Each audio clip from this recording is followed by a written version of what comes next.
ಬಸವಲಿಂಗಾಯ ನಮಃ. ಬಸವ ಭಕ್ತಿಯ ಬೀಜ, ಬಸವ ಮುಕ್ತಿಯ ತೇಜ, ಬಸವಪ್ಪ ನಿಮ್ಮಡಿಗೆ ಶರಣು ಶರಣು.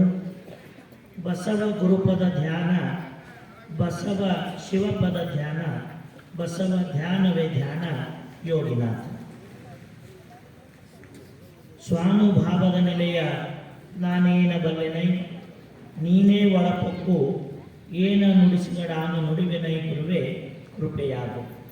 ಸದಾವಕಾಲ ಸ್ಮರಣೀಯರು, ಅಖಂಡ ಲೋಕಪೂಜ್ಯರು ಆದ ವಿಶ್ವಗುರು, ಮಹಾಮಾನವತಾವಾದಿ, ಲಿಂಗವಂತ ಧರ್ಮ ಸಂಸ್ಥಾಪಕ ಅಪ್ಪ ಬಸವಣ್ಣನವರ ಸಮಸ್ತ ಬಸವಾದಿ ಶರಣಶರಣೆಯರ ಅನುಭಾವದ ಬೆಳಗಿನಲ್ಲಿ ಜರುಗುತ್ತಿರುವ ಲಿಂಗಾಯತ ಧರ್ಮ ದರ್ಶನ ಪ್ರವಚನ ಮಾಲಿಕೆಯಲ್ಲಿ ಭಾಗವಹಿಸಿರುವ ಎಲ್ಲ ಆತ್ಮೀಯ ಶರಣ ತಂದೆ ತಾಯಿಗಳಲ್ಲಿ, ಅನುಭಾವಿಗಳಲ್ಲಿ, ಮುದ್ದು ಮಕ್ಕಳಲ್ಲಿ, ತಮ್ಮೆಲ್ಲರಲ್ಲಿ ಭಕ್ತಿಯ ಶರಣು ಶರಣಾರ್ಥಿಗಳು.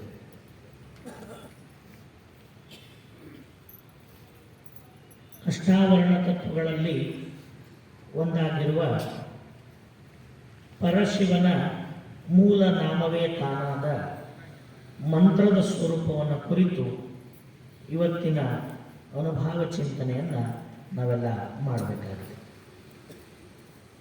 ಒಟ್ಟಾರೆಯಾಗಿ ಈ ವಿಶ್ವದ ಆಧ್ಯಾತ್ಮಿಕ ಪರಂಪರೆಯ ಇತಿಹಾಸದಲ್ಲಿ ಮಂತ್ರ ಅನ್ನತಕ್ಕಂಥದ್ದು ಬಹಳ ವಿಶೇಷವಾಗಿ ವಿಶಿಷ್ಟವಾಗಿ ಬಳಸಲ್ಪಡ್ತಾ ಬರ್ತಾ ಇರ್ತಕ್ಕಂಥದ್ದು.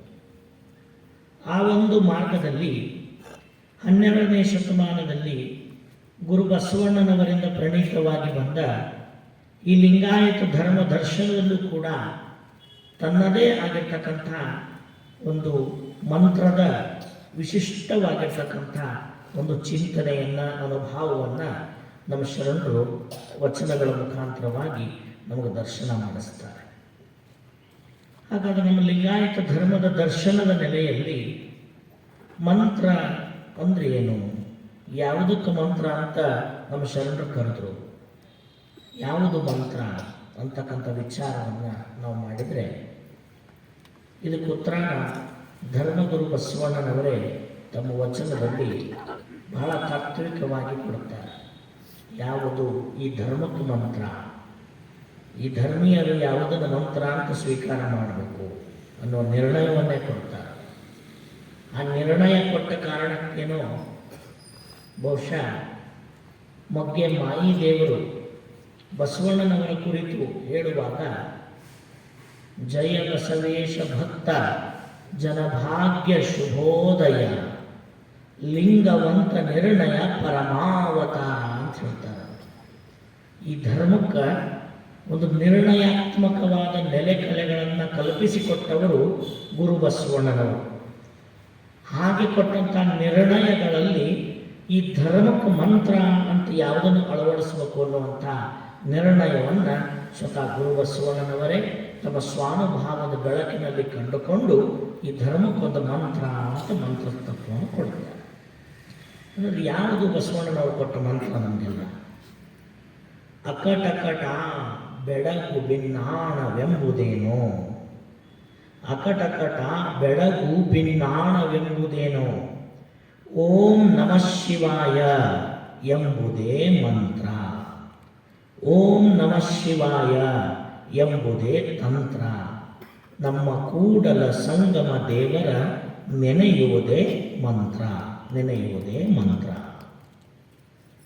ಈ ವಚನದ ಮುಖಾಂತರವಾಗಿ ಮಂತ್ರ ತತ್ವಕ್ಕೆ ಗುರು ಬಸವಣ್ಣನವರು ಕೊಟ್ಟಂಥ ನಿರ್ಣಯ ಏನು ಅಂದರೆ, ಓಂ ನಮಃ ಶಿವಾಯ ಎಂಬುದೇ ಲಿಂಗಾಯತ ಧರ್ಮೀಯರಿಗೆ ಮಂತ್ರ, ಓಂ ನಮಃ ಶಿವಾಯ ಎಂಬುದೇ ಸಾಧಕರಿಗೆ ತಂತ್ರ, ಓಂ ನಮಃ ಶಿವಾಯ ಎಂಬುದು ಸಾಕ್ಷಾತ್ ಪರಮಾತ್ಮನ ಶುದ್ಧವಾದ ನಾಮಸ್ಮರಣೆಯಾದ ಕಾರಣ ಆ ಪರಮಾತ್ಮನನ್ನು ಈ ಭಕ್ತ ಮನದುಂಬಿ ಓಂ ನಮಃ ಶಿವಾಯ ಎಂದು ನೆನೆಯುವುದೇ ನಿಜವಾದ ಮಂತ್ರ, ನಿಜವಾದ ಮಂತ್ರ.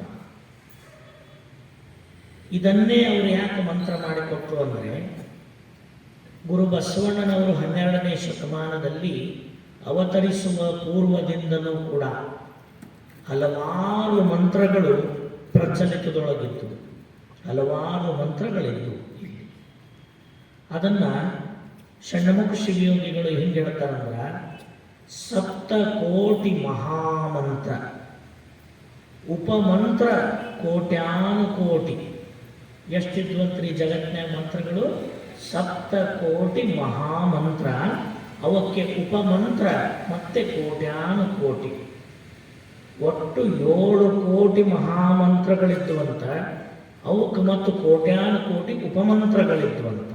ಹಾಗಾದ್ರೆ ಈ ಸಪ್ತಕೋಟಿ ಮಹಾಮಂತ್ರಗಳು ಉಪಮಂತ್ರಗಳು ಏನಾಗಿದ್ವು ಅಂದ್ರೆ, ಈ ಬ್ರಹ್ಮಾಂಡ ರಚನೆಯ ಸಂದರ್ಭದಲ್ಲಿ ಪರಾತ್ಪರನಾದ ಪರಶಿವ ತಾನೇ ತನ್ನ ಲೀಲೆಯಿಂದ ಕೆಲವೊಂದು ಅಧಿದೇವತೆ ಎಂಬ ತತ್ವಗಳನ್ನು ಉದಯಿಸ್ತಾನೆ, ಹುಟ್ಟಿಸ್ತಾನೆ. ಯಾತಕ್ಕಾಗಿ ಅಂದ್ರೆ, ಈ ಪ್ರಪಂಚ ನಿರ್ಮಾಣ ಕಾರ್ಯಕ್ಕಾಗಿ ಕೆಲವೊಂದು ಅಧಿದೇವತೆಗಳೆಂಬ ತತ್ವಗಳನ್ನು ಹುಟ್ಟಿಸ್ತಾನೆ. ಬ್ರಹ್ಮತತ್ವ, ವಿಷ್ಣು ತತ್ವ, ರುದ್ರ ತತ್ವ, ಈಶ್ವರ ತತ್ವ, ಸದಾಶಿವ ತತ್ವ ಅಂತ ನಾರಾಯಣ ತತ್ವ, ಈ ತತ್ವಗಳು ಬರ್ತವೆ. ಈ ಅಧಿದೇವತೆಗಳನ್ನೇ ಪರಶಿವನ ರೂಪ ಅಂತ ತಿಳ್ಕೊಂಡು ಆ ಅಧಿದೇವತೆಗಳಿಗೆ ಉತ್ಪತ್ತಿ ಉಂಟು, ಸ್ಥಿತಿ ಉಂಟು, ಲಯ ಉಂಟು. ಪರಶಿವನ ಲೀಲಾಕಾಲದಲ್ಲಿ ಉತ್ಪತ್ತಿಯನ್ನು ಹೊಂದಿ ಲೀಲಾಕಾಲದಲ್ಲಿ ಇದ್ದು ಈ ಎಲ್ಲ ಲೀಲೆಗಳು ಮುಗಿದ ನಂತರ ತಮ್ಮ ಅಸ್ತಿತ್ವವನ್ನೇ ಕಳೆದುಕೊಳ್ತಕ್ಕಂಥ ಈ ದೇವತೆಗಳದಾರಲ್ಲ, ಅವರನ್ನ ದೇವರು, ಅದುವೇ ಸಚ್ಚಿದಾನಂದ ನಿತ್ಯ ಪರಿಪೂರ್ಣ ಅಂತ ತಪ್ಪು ಭಾವಿಸಿಕೊಂಡು ಆ ಅಧಿದೇವತೆಗಳ ಹೆಸರಿನಲ್ಲಿ ಒಂದೊಂದು ಮಂತ್ರಗಳು ಉತ್ಪತ್ತಿಯಾಗಿತ್ತು. ಆ ಎಲ್ಲ ಮಂತ್ರಗಳು ಸೇರಿದ್ರೆ ಎಷ್ಟಿದ್ವು ಅಂತ, ಸಪ್ತಕೋಟಿ ಮಹಾಮಂತ್ರ, ಉಪಮಂತ್ರ ಮತ್ತು ಕೋಟ್ಯಾನುಕೋಟಿ. ಇವೆಲ್ಲವುಗಳ ಕಲಿತು ತೊಳಲಿ ಬಳಲಲೇಕೋ. ಇಷ್ಟು ಮಂತ್ರಗಳು ನಿನ್ನ ಮುಂದದಾವು. ಇವೆಲ್ಲವನ್ನು ಕಲಿತು ಸಾಧನೆ ಮಾಡ್ತೀನಿ ಅಂತ ಸಾಧಕನಾಗಪ್ಪ ಅಂದ್ರೆ ನಿನಗೆ ಸಿಗೋ ಪರಿಣಾಮ ಏನು ಅಂದ್ರೆ, ಸಾಧನೆಯ ಸಾಫಲ್ಯತೆ ಅಲ್ಲ, ಬರೀ ತೊಳಲಿಕೆ ಮತ್ತು ಬಳಲಿಕೆ. ನಿಜ ಮಂತ್ರ ಯಾವುದು ಅಂತ ಅರಿಯದೆ ಇಂಥ ಮಂತ್ರಗಳನ್ನೇ ಮಂತ್ರ ಅಂತ ತಿಳಿದು ನೀನು ಬಳಸಿದೆ ಅಂದ್ರೆ ಅದು ಎಂದಿಗೂ ಕೂಡ ನನ್ನ ಸಾಧನೆಯಾಗಿ ಅಳವಡಲಿಕ್ಕೆ ಸಾಧ್ಯ ಇಲ್ಲ. ಸಪ್ತಕೋಟಿ ಮಹಾಮಂತ್ರ ಉಪಮಂತ್ರ ಕೋಟ್ಯಾನುಕೋಟಿಗಳ ಕಲಿತು ತೊಳಲಿ ಬಳಲಲೇಕೋ. ಬಹಳಾಕ್ಷಣ ಒಂದು ಮೂಲ ಮಂತ್ರ ಸಾಲದೆ. ಎಂಥ ಮಾತು ಕೇಳ್ತಾರವರು. ನಿಮ್ಮ ಕಣ್ಣಿಗೆ ಕಾಣಲಿಲ್ಲನಪ್ಪ, ಈ ಎಲ್ಲ ಅಧಿದೇವತೆಗಳ ಸೃಷ್ಟಿಕರ್ತನಾದವನು ಪರಶಿವ. ಆ ಪರಶಿವನಲ್ಲಿ ಏನಂತ ಕರೀತಾರ? ಭಾಳಾಕ್ಷ ಅಂತ ಕರೀತಾರ. ಆ ಭಾಳಾಕ್ಷನ ಒಂದು ಮೂಲ ಮಂತ್ರ. ಈ ಶಬ್ದ ಬಹಳ ಮುಖ್ಯ ಇಲ್ಲಿ. ಎಲ್ಲ ಮಂತ್ರಗಳಿಗೆ ತಾಯಿ ಸ್ವರೂಪವಾದ ಮೂಲ ಮಂತ್ರ ಅದು ಭಾಳಾಕ್ಷನ ಮಂತ್ರ, ಶಿವ ಮಹಾಮಂತ್ರ. ಆ ಭಾಳಾಕ್ಷನ ಮೂಲ ಮಂತ್ರ ಒಂದು ಸಾಲದೆ. ಸಕಲ ವೇದಗಳ ಮಾತೆ ಇದು, ಸಕಲ ಶಾಸ್ತ್ರಗಳ ಸಾರವಿದು, ಸಕಲಾಗಮಂಗಳ ಅರುಹಿದು. ಇಂತಪ್ಪ ಶಿವ ಮಹಾಮಂತ್ರವ ಎನ್ನಂಗಕ್ಕೆ ಸಂಗಿಸಲಾಗಿ ಎನಗೆ ಮರಣದ ಭಯ ಹಿಂಗಿತ್ತಯ್ಯ ಅಖಂಡೇಶ್ವರ. ಅಖಂಡೇಶ್ವರ ಯಾವುದನ್ನ ಮಂತ್ರ ಅಂತ ಗುರು ಬಸವಣ್ಣನವರು ತಮ್ಮ ಸ್ವಾನುಭಾವದ ಬೆಳಕಿನೊಳಗ ನಿರ್ಣಯಿಸಿ ನಮಗೆಲ್ಲ ಉಪದೇಶ ಮಾಡಿದರು. ನಾವು ಯಾರು ನಮಗೆ ಲಿಂಗ ಕೊಟ್ಟಾರಂದ್ರೆ ಗುರು ಬಸವಣ್ಣವ್ರ ಲಿಂಗ ಕೊಟ್ಟಾರ. ನಮಗೆ ಯಾರು ಮಂತ್ರ ಕೊಟ್ಟಾರ? ಗುರು ಬಸವಣ್ಣನವರೇ ಮಂತ್ರ ಕೊಟ್ಟಾರ. ಇಷ್ಟಲಿಂಗ ಏನಂತ ಕೊಟ್ಟಾರ? ಜಗದ್ವ್ಯಾಪಕನಾದ ಪರಮಾತ್ಮನೇ ನಿನ್ನ ಕರಸ್ಥಳದಲ್ಲಿ ಲಿಂಗರೂಪವಾಗಿ ಬಂದನ ಅಂತ ಕೊಟ್ಟರು. ಆ ಲಿಂಗರೂಪವಾಗಿ ಬಂದಿರತಕ್ಕಂಥ ಇಷ್ಟಲಿಂಗವನ್ನು ತದೇಕ ಚಿತ್ತದಿಂದ ದೃಷ್ಟಿಸಿ ಧ್ಯಾನಿಸಬೇಕಾದ್ರೆ ಲಿಂಗಕ್ಕೊಂದು ಮಂತ್ರ ಬೇಕು. ಆ ಮಂತ್ರ ಯಾವುದು ಅಂತ ಬಸವಣ್ಣವರು ನಿರ್ಣಯಿಸಿದ್ರಂದ್ರೆ ಓಂ ನಮಃ ಶಿವಾಯ ಎಂಬುದೇ ಮಂತ್ರ, ಓಂ ನಮಃ ಶಿವಾಯ ಎಂಬುದೇ ತಂತ್ರ. 7 ಕೋಟಿ ಮಂತ್ರ ಉಪಮಂತ್ರಗಳೆಲ್ಲ ಇತ್ತು. ಅವೆಲ್ಲವುಗಳನ್ನು ಏಕಕಾಲಕ್ಕೆ ಅಧ್ಯಯನ ಮಾಡಿ ಅವುಗಳಲ್ಲಿರ್ತಕ್ಕಂಥ ನಿಸ್ಸತ್ವವನ್ನು ತಿಳಿದು ಎಲ್ಲವನ್ನು ತಿರಸ್ಕರಿಸಿ ಶಿವಮಹಾಮಂತ್ರವೊಂದನ್ನೇ ಪುರಸ್ಕರಿಸಿ ಅದನ್ನೇ ಸಾಧಕ ಸಾಮಾನ್ಯ ಎಲ್ಲರೂ ಕೂಡ ಜಪಿಸಬೇಕು. ಬದುಕಿನಲ್ಲಿ ನಿತ್ಯ ಮುಕ್ತರಾಗಬೇಕಾದ್ರೆ ಯೋಗ್ಯವಾದ ಮಂತ್ರ ಅಂತ ಬಸವಣ್ಣವರು ಕಂಡು ಹಿಡಿದದ್ದು ಶಿವನಾಮ ಮಂತ್ರ. ಅದು ಓಂ ನಮಃ ಶಿವಾಯ ಅಂತಕ್ಕಂಥ ಷಡಕ್ಷರಿ ಮಂತ್ರ. ಈ ಮಂತ್ರಕ್ಕೆ ಎಷ್ಟರ ಮಟ್ಟಕ್ಕೆ ಪ್ರಾಶಸ್ತ್ಯ ಅಂದ್ರೆ ಬಸವಣ್ಣನವರ ದೃಷ್ಟಿಯಲ್ಲಿ ಮಂತ್ರ ಅಂದ್ರೆ ಓಂ ನಮಃ ಶಿವಾಯ. ಓಂ ನಮಃ ಶಿವಾಯ ಅಂದ್ರನೇ ಮಂತ್ರ. ಮಂತ್ರ ಅಂದ್ರೆ ಮತ್ತೊಂದಿಲ್ಲ. ಮಂತ್ರ ಅಂದ್ರೆ ಓಂ ನಮಃ ಶಿವಾಯ. ಓಂ ನಮಃ ಶಿವಾಯ ಅಂದ್ರನೇ ಮಂತ್ರ ಅನ್ನುವಷ್ಟರ ಮಟ್ಟಿಗೆ ಮಂತ್ರದ ವಿಷಯವಾಗಿ ಗಟ್ಟಿಯಾದ ನೆಲೆಯನ್ನು ಈ ಧರ್ಮಕ್ಕ ಗುರು ಬಸವಣ್ಣನವರು ಒದಗಿಸಿಕೊಟ್ಟರು.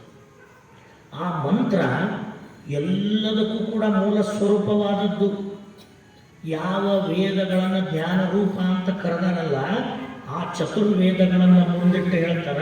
ಆ ವೇದಗಳು ಹುಟ್ಟೋದು ಈ ಮಂತ್ರದಿಂದ. ಈ ಮಂತ್ರ ಇಲ್ಲಂದ್ರೆ ವೇದಗಳಿಗೆ ನೆಲೆ ಇಲ್ಲ. ಈ ಮಂತ್ರ ಇಲ್ಲಂದ್ರೆ ವೇದಗಳಿಗೆ ನೆಲೆ ಇಲ್ಲ. ಯಾವ ಜ್ಞಾನಾಂಗವನ್ನು ಹೊರಗೆ ಹಾಕಬೇಕಾದ್ರೆ, ಅಕ್ಷರಗಳು ಹುಟ್ಟಬೇಕಾದ್ರೆ, ಸ್ವರಗಳು ವ್ಯಂಜನಗಳು ಹುಟ್ಟಬೇಕಾದ್ರೆ ಎಲ್ಲದಕ್ಕೂ ಮೂಲವಾಗಿ ಬೇಕಾದದ್ದೇ ಮಂತ್ರ ಸ್ವರೂಪ. ಮಂತ್ರನೇ ಇಲ್ಲಂದ್ರೆ ಅಕ್ಷರಗಳು ಇಲ್ಲ, ಯಾವ ಜ್ಞಾನವೂ ಇಲ್ಲ. ಆ ಜ್ಞಾನ ವ್ಯಕ್ತಗೊಳ್ಳತಕ್ಕಂಥ ಮಾರ್ಗವೇ ಮಂತ್ರದ ಮಾರ್ಗ. ಆ ಮಂತ್ರ ಸಿಗಲಿಲ್ಲ ಅಂದರೆ ಏನೂ ಹೊರಗೆ ಬರೋದಿಲ್ಲ, ಯಾವುದೂ ಪ್ರಕಟ ಆಗೋದಿಲ್ಲ. ಆ ಒಂದು ಕಾರಣದಿಂದ ಸಕಲ ವೇದಗಳ ಮಾತೆ ಇದು ಅಂತ ಕರೆದರು. ಸಕಲ ಶಾಸ್ತ್ರಗಳ ಸಾರವಿದು. ಇಲ್ಲೇನು ಶಾಸ್ತ್ರಗಳು ಬೋಧಿಸಲ್ಪಟ್ಟವಲ್ಲ, ಆ ಎಲ್ಲ ಶಾಸ್ತ್ರಗಳ ಪೂರ್ಣ ಸಾರ ರೂಪವಾಗಿರ್ತಕ್ಕಂಥದ್ದು ಒಂದೇ ಒಂದು ಸಾಲು ಓಂ ನಮಃ ಶಿವಾಯ. ಅದು ಒಂದು ಮಂತ್ರ ನೀನು ಬೋಧೆ ಸರಿಯಾಗಿ ಪಡೆದ್ರೆ ಸಕಲ ಶಾಸ್ತ್ರಗಳ ಸಾರವೇ ಬರೀ ಒಂದು ಸಾಲಿನೊಳಗೈತಿ, ಮಂತ್ರ ರೂಪವಾಗೈತಿ. ಸಕಲ ಆಗಮಗಳ ಅರುಹಿದು. ಯಾವ ಆಗಮಗಳನ್ನು ಇಲ್ಲಿ ಬೋಧಿಸ್ಯಾರಲ್ಲ, ಆ ಎಲ್ಲ ಆಗಮಗಳ ಮೂಲ ಅರುಹು ಯಾವುದು ಅಂದರೆ ಈ ಮಂತ್ರವೇ ಆಗೈತಿ. ಮತ್ತು ಇಷ್ಟೆಲ್ಲವನ್ನು ಒಳಗೊಂಡಿರ್ತಕ್ಕಂಥ ಮೂಲ ಮಂತ್ರ, ಬಹಳಾಕ್ಷರ ಮಂತ್ರ, ಅದು ಒಂದೇ ಒಂದು ಮಂತ್ರ. ಅದನ್ನು ಬಿಟ್ಟರೆ ಇನ್ನೊಂದು ಮಂತ್ರ ಇಲ್ಲ. ಆ ಮಂತ್ರವನ್ನು ಎನ್ನಂಗಕ್ಕೆ ಸಂಗಿಸಲಾಗಿ ಗುರು ಉಪದೇಶದ ಮೂಲಕವಾಗಿ ಮಂತ್ರ ಈ ಭಕ್ತನ ಅಂಗಕ್ಕೆ ಸಂಬಂಧಪಡ್ತೈತಿ. ಆ ಮಂತ್ರ ಗುರು ನಮಗೆ ಬೋಧೆ ಮಾಡೋಕ್ಕಿಂತ ಮೊದಲೇ ಗೊತ್ತಿರಬಹುದು, ನಾವು ಓದಿರಬಹುದು, ತಿಳಿದಿರಬಹುದು. ಆದರೆ ದೀಕ್ಷಾ ಕಾಲದಲ್ಲಿ ಒಂದು ಕ್ರಿಯಾ ದೀಕ್ಷೆ, ಮಂತ್ರ ದೀಕ್ಷೆ, ವೇದಾದೀಕ್ಷೆ ಅನ್ನುವ 3 ಕ್ರಿಯೆಗಳಲ್ಲಿ ಇಟ್ಟಾರಲ್ಲ. ಮಂತ್ರ ದೀಕ್ಷೆ ಅನ್ನೋ ಸಂದರ್ಭದಲ್ಲಿ ಅದು ಗುರುವಿನ ಉಪದೇಶಾಮೃತದಿಂದಲೇ ಮಂತ್ರವನ್ನು ಶಿಷ್ಯನಾದವನು ಪಡೆಯಬೇಕು. ನಾವೇ ಮಂತ್ರ ಹೇಳಿದ್ರೆ ಶಕ್ತಿ ಬರೋದಿಲ್ಲ. ಗುರು ಆ ಮಂತ್ರಕ್ಕೆ ಶಕ್ತಿ ತುಂಬಿ ಕೊಡ್ತಾರ. ಆವಾಗ ಆ ಒಂದು ಮಂತ್ರ ನಮ್ಮ ಅಂಗದಲ್ಲಿ ಸಂಗಿಸಲ್ಪಡ್ತೈತಿ. ಹೆಂಗೆ ಅದು ಯಾವ ರೀತಿ ಅಂತ ಕೇಳಿದ್ರೆ, ಈ ಪೃಥ್ವಿ ಮೇಲೆ ಸಾಕಷ್ಟು ಜಲರಾಶಿ ಐತಿ. ಎಲ್ಲಿ ನೋಡೋದ್ರಲ್ಲಿ ಜಲರಾಶಿ ತುಂಬಿಕೊಂಡೈತಿ. ಎಲ್ಲೆಲ್ಲೈತ್ರಿ? ಹೆಚ್ಚಾಗಿ ಇರೋದು ಸಮುದ್ರ ಸಾಗರಗಳಲ್ಲೈತಿ. ಆ ಸಮುದ್ರ ಸಾಗರಗಳಲ್ಲಿ ಇರ್ತಕ್ಕಂಥ ಜಲ ಬೇಸಿಗೆಯ ಬಿಸಿಲಿನಲ್ಲಿ ಸೂರ್ಯನ ತಾಪಕ್ಕೆ ಆವಿಯ ರೂಪವನ್ನು ತಾಳಿ ತಾನೇ ಮೇಲೆ ಹೋಗ್ತೈತಿ. ಇದೇ ನೀರಾಗಿ ಹೋಗೋದಿಲ್ಲ, ಆವಿಯ ರೂಪವನ್ನು ತಗೊಂಡು ಮೇಲೆ ಹೋಗ್ತೈತಿ. ಅದು ಮೇಲೆ ಹೋಗಿ ಮೋಡದ ರೂಪವನ್ನು ತಾಳ್ತೈತಿ. ಮೋಡದ ರೂಪದೊಳಗಿದ್ದದ್ದು ಬೇರೇನೂ ಅಲ್ಲ, ಇದೇ ನೀರು ಮೋಡವಾಗಿ ಮೇಲೆ ಸಂಚರಿಸ್ತಿರ್ತೈತಿ. ಯಾವಾಗ ಆ ಮೋಡಕ್ಕೆ ತಂಪು ತಗಲ್ತೋ ತಕ್ಷಣ ಘನ ರೂಪದಲ್ಲಿರ್ತಕ್ಕಂಥ ಮೋಡ ದ್ರವ ರೂಪವನ್ನು ತಗೊಂಡು ತನ್ನೊಳಗಿದ್ದ ಎಲ್ಲ ಜಲತತ್ವವನ್ನು ಮಳೆಯ ರೂಪದಲ್ಲಿ ಈ ಭೂಮಿಗೆ ಮತ್ತೆ ಸುರಿಸ್ತೈತಿ. ಹಾಗಾದರೆ ಇದೇ ನೀರು ಮೋಡವಾಗಿದ್ದು ಮರಳಿ ಮಳೆಯಾಗಿತ್ತು. ಸಮುದ್ರದ ನೀರನ್ನು ನಾವು ಬಳಸಕ್ಕೆ ಹೋದ್ರೆ ನಮ್ಮ ಪಕ್ಕದೊಳಗೆ ಜಲರಾಶಿ ಅದ್ಭುತವಾಗಿತ್ತು, ಸಾಕಷ್ಟಿತ್ತು, ಅಪರಿಮಿತವಾಗಿತ್ತು. ಆದ್ರೆ ಅದು ಕುಡಿಯೋಕ್ಕೂ ಬರಲಿಲ್ಲ, ಬಳಸೋಕ್ಕೂ ಬರಲಿಲ್ಲ, ಸ್ನಾನ ಮಾಡೋಕ್ಕೂ ಬರಲಿಲ್ಲ. ಅದೇ ಸಮುದ್ರದ ನೀರು ಯಾವಾಗ ಆವಿಯಾಗಿ ಮೋಡದ ರೂಪವನ್ನು ತಾಳಿ ಮಳೆಯಾಗಿ ಬಂತೋ ಅದರೊಳಗಿನ ಲವಣಾಂಶದ ಸಕಲ ದೋಷಗಳನ್ನು ಕಳ್ಕೊಂಡು ಶುದ್ಧವಾದ ನೀರಾಗಿ ಬಂತು. ಮಳೆಯ ರೂಪದಲ್ಲಿ ಬಂದಿರತಕ್ಕಂಥ ಆ ನೀರನ್ನು ನಾವೆಲ್ಲ ಬಳಸಕ್ಕೆ ಬರ್ತೈತಿ, ಕುಡಿಯಕ್ಕೆ ಬರ್ತೈತಿ, ಸ್ನಾನ ಮಾಡೋಕ್ಕೂ ಬರ್ತೈತಿ. ನಮಗೆ ಒಟ್ಟಾರೆಯಾಗಿ ಆ ನೀರು ಬಳಕೆಗೆ ಬರೋದು, ಈ ಅಂಗಕ್ಕೆ ಹಿತ ಅನಿಸೋದು, ಅದು ನಮ್ಮ ಅಂಗದಲ್ಲಿ ಸೇರಿಕೊಂಡು ಒಂದು ಪೌಷ್ಟಿಕತೆಯನ್ನು ಕೊಡೋದು ಯಾವಾಗಂದ್ರೆ ಮಳೆಯ ರೂಪವನ್ನು ತಾಳಿ ಬಂದಾಗ. ಮತ್ತು ಸಮುದ್ರದ ನೀರು ನಮ್ಮ ಪಕ್ಕಕ್ಕೆ ಐತೆ ಅಂತ ತಗೊಂಡು ಬಳಸಕ್ಕೆ ಬರಲಿಲ್ಲ. ಆ ಸಮುದ್ರದ ನೀರು ಮತ್ತೆ ಮಳೆಯ ರೂಪವನ್ನು ತಾಳಿ ಬಂದಾಗಲೇ ಅದಕ್ಕೆ ಹೆಂಗೆ ಬಹಳ ಮಹತ್ವನೋ ಹಾಗೆ ಮಂತ್ರ ಇದೇ ಓಂ ನಮಃ ಶಿವಾಯ ನಮಗೆ ಗೊತ್ತೇ ಐತಲ್ಲ, ಇದೇ ಓಂ ನಮಃ ಶಿವಾಯ ನಾವು ಓದಿವಲ್ಲ ಅಂತ ನಾವು ನೇರವಾಗಿ ಬಳಸಿದ್ರೆ ಅದೆಂದಿಗೂ ಪರಿಣಾಮವನ್ನು ಕೊಡದು. ಆ ಮಂತ್ರ ಗುರುವಿನ ಮನವ ಪೊಕ್ಕು, ಗುರುವಿನ ಮನದಿಂದ ಜಿಹ್ವೆಯನ್ನು ಪ್ರವೇಶಿಸಿ ಗುರುವಿನ ಜಿಹ್ವೆ ಎಂಬ ಗುರುಲಿಂಗದಿಂದ ಅದು ಉಸುರಲ್ಪಟ್ಟಾಗ, ಬೋಧಿಸಲ್ಪಟ್ಟಾಗ ಆ ಮಂತ್ರಕ್ಕೊಂದು ಶಕ್ತಿ ಬರ್ತೈತಿ. ಅದು ನಮ್ಮ ಅಂಗವನ್ನು ಪ್ರವೇಶ ಮಾಡ್ತೈತಿ. ಪ್ರವೇಶ ಮಾಡತಕ್ಕಂಥ ದ್ವಾರವೇ ಕರ್ಣದ್ವಾರ. ಯಾವ ಗುರು ಕರ್ಣದಲ್ಲಿ ಮಹಾಮಂತ್ರವನ್ನು ಉಪದೇಶ ಮಾಡಿದರೆ ಅದು ನಮ್ಮ ಕರ್ಣದ ಮುಖಾಂತರ ಪ್ರವೇಶ ಮಾಡಿ ನಮ್ಮ ಅಂಗವನ್ನೆಲ್ಲ ವ್ಯಾಪಿಸ್ತೈತಿ, ನಮ್ಮ ಸಾಧನೆಗೆ ಒಂದು ಬಲವನ್ನು ಕೊಡ್ತೈತಿ. ಹಾಗಾಗಿ ಮಂತ್ರ ಅಂತಕ್ಕಂಥದ್ದು ನಮಗೆ ಗೊತ್ತೈತೆ ಅಂತ ನಾವು ಬಳಸೋದಲ್ಲ. ಆ ಮಂತ್ರ ಹೆಂಗೆ ಬರಬೇಕು? ಗುರುವಿನಿಂದಲೇ ಬರಬೇಕು, ಗುರುಪದೇಶದಿಂದಲೇ ಪಡಿಬೇಕು. ಆವಾಗಲೇ ಮಂತ್ರ ಅದು ಬೋಧೆ ಅಂತ ಕರೆಸ್ಕೊತೈತಿ, ಮಂತ್ರ ಉಪದೇಶ ಅಂತ ಕರೆಸ್ಕೊತೈತಿ. ಅಂಥ ಆ ಒಂದು ಮಂತ್ರ ಹೆಂಗೆ ಹುಟ್ಟುತ್ತಪ್ಪ ಹಂಗಾದ್ರೆ? ಆ ಮಂತ್ರದ ಉತ್ಪತ್ತಿ ಎಲ್ಲಿಂದ? ಅದನ್ನು ಯಾರು ಬರೆದ್ರೇನು? ಎಂದರ ಒಬ್ಬರು ಕುಂತು ಓಂ ನಮಃ ಶಿವಾಯ ಅಂತ ಅಕ್ಷರ ಬರೆದ್ರೇನು? ಮಂತ್ರಕ್ಕೊಬ್ಬರು ದೃಷ್ಟಾನರದಾರೇನು ಅಂತ ನೋಡ್ಕೊಂತ ಹೋದ್ರೆ ಯಾವ ಒಬ್ಬ ವ್ಯಕ್ತಿಯಿಂದಲೂ, ಯಾವೊಬ್ಬ ಪರಮಜ್ಞಾನಿಯಿಂದಲೂ ಇದು ಕಂಡು ಹಿಡಿಯಲ್ಪಟ್ಟ ಮಂತ್ರ ಅಲ್ಲ. ಯಾರೊಬ್ಬರೂ ಇದನ್ನು ಪ್ರಥಮ ಬಾರಿಗೆ ಬರೆದು ತೋರಿಸಿಲ್ಲ. ಹಾಗಾದರೆ ಈ ಮಂತ್ರ ಎಲ್ಲಿಂದ ಬಂದದ್ದು, ಇದನ್ನು ಯಾರು ಬರೆದದ್ದು ಅಂತ ಅದರ ಜಾಡು ಹಿಡ್ಕೊಂಡು ಹುಡುಕ್ತಾ ಶೋಧನೆ ಮಾಡ್ತಾ ಹೋದಾಗ ಅದರ ಮೂಲ ಎಲ್ಲಿ ಕಂಡು ಬರ್ತೈತೆ ಅಂದ್ರೆ ಇದನ್ನು ಯಾರೂ ಬರೆದಿಲ್ಲ, ಇದು ಪ್ರಕಟಗೊಂಡದ್ದು ಸಾಕ್ಷಾತ್ ಪರಮಾತ್ಮನಿಂದಲೇ. ಪರಮಾತ್ಮನೇ ಮಂತ್ರ ಸ್ವರೂಪನಾಗಿರುವವನು. ಯಾವ ಮಂತ್ರ ಸ್ವರೂಪನಾದ ಪರಮಾತ್ಮ ತನ್ನ ಲೀಲೆಯನ್ನು ಮಾಡಬೇಕಾದ್ರೆ ತನ್ನೊಳಗೆ ಅಖಂಡವಾಗಿ ಅದ್ವಯ ಸ್ವರೂಪವಾಗಿದ್ದ ಮಂತ್ರವನ್ನು ಷಡಕ್ಷರ ರೂಪವಾಗಿ ತಾಡಿಸಿ ಪ್ರಕಟಗೊಳಿಸ್ತಾನೆ. ಹಾಗಾದರೆ ಈ ಮಂತ್ರ ಎಲ್ಲಿತ್ತು? ಮೊದಲು ಪರಮಾತ್ಮನಲ್ಲಿ ಅವ್ಯಕ್ತವಾಗಿತ್ತು. ಇದು ಪರಮಾತ್ಮನಿಂದಲೇ ಹೊರಹೊಮ್ಮಿದ್ದು. ಇದನ್ನು ಅಕ್ಷರ ರೂಪದಿಂದ ಯಾರು ಬರೆದಿಲ್ಲ, ಇದು ಪರಮಾತ್ಮನಲ್ಲಿ ಮೊದಲೇ ಇದ್ದದ್ದು. ಇದು ಹೆಂಗಿತ್ತು ಅಂತ ಕೇಳಿದ್ರೆ, ತಮ್ಮ ಲಿಂಗಾನುಭಾವದಲ್ಲಿ ಪ್ರವೇಶ ಮಾಡ್ತಾ ಮಂತ್ರದ ಜಾಡನ್ನು ಹಿಡ್ಕೊಂಡು ಹೋಗಿ ಮಂತ್ರದ ಮೂಲವನ್ನೇ ಮುಟ್ಟಿ ಅದನ್ನು ನಮ್ಮ ಅಂಗದವರೆಗೆ ತಂದು ಕೊಡ್ತಾರೆ. ಯಾರು ಅಂದರೆ ತೋಂಟದ ಸಿದ್ಧಲಿಂಗ ಶಿವಯೋಗಿಗಳು. ತೋಂಟದ ಸಿದ್ಧಲಿಂಗ ಶಿವಯೋಗಿಗಳು ಪರಮ ಶಿವಯೋಗಿಗಳು. ತಮ್ಮ ಶಿವಯೋಗದ ಅನುಸಂಧಾನದೊಳಗೆ ಮಂತ್ರದ ಮೂಲವನ್ನೇ ಮುಟ್ಟಿಬಿಡ್ತಾರೆ. ನಮ್ಮ ಈ ಸ್ವರೂಪ ಐತಲ್ಲ, ಯಾವ ದೇಹ ಧರಿಸಿ ಬಂದ ಸ್ವರೂಪ ಐತಲ್ಲ, ಈ ಸ್ವರೂಪದಿಂದ ಪೂರ್ಣ ಮೂಲ ಸ್ವರೂಪವನ್ನು ಮುಟ್ಟಿ ಮಂತ್ರ ಹೆಂಗೈತಿ ಅಂತ ಆ ಮಂತ್ರದ ಇತಿಹಾಸನೇ ತಗೊಂಡು ಬಂದ್ಬಿಡ್ತಾರೆ.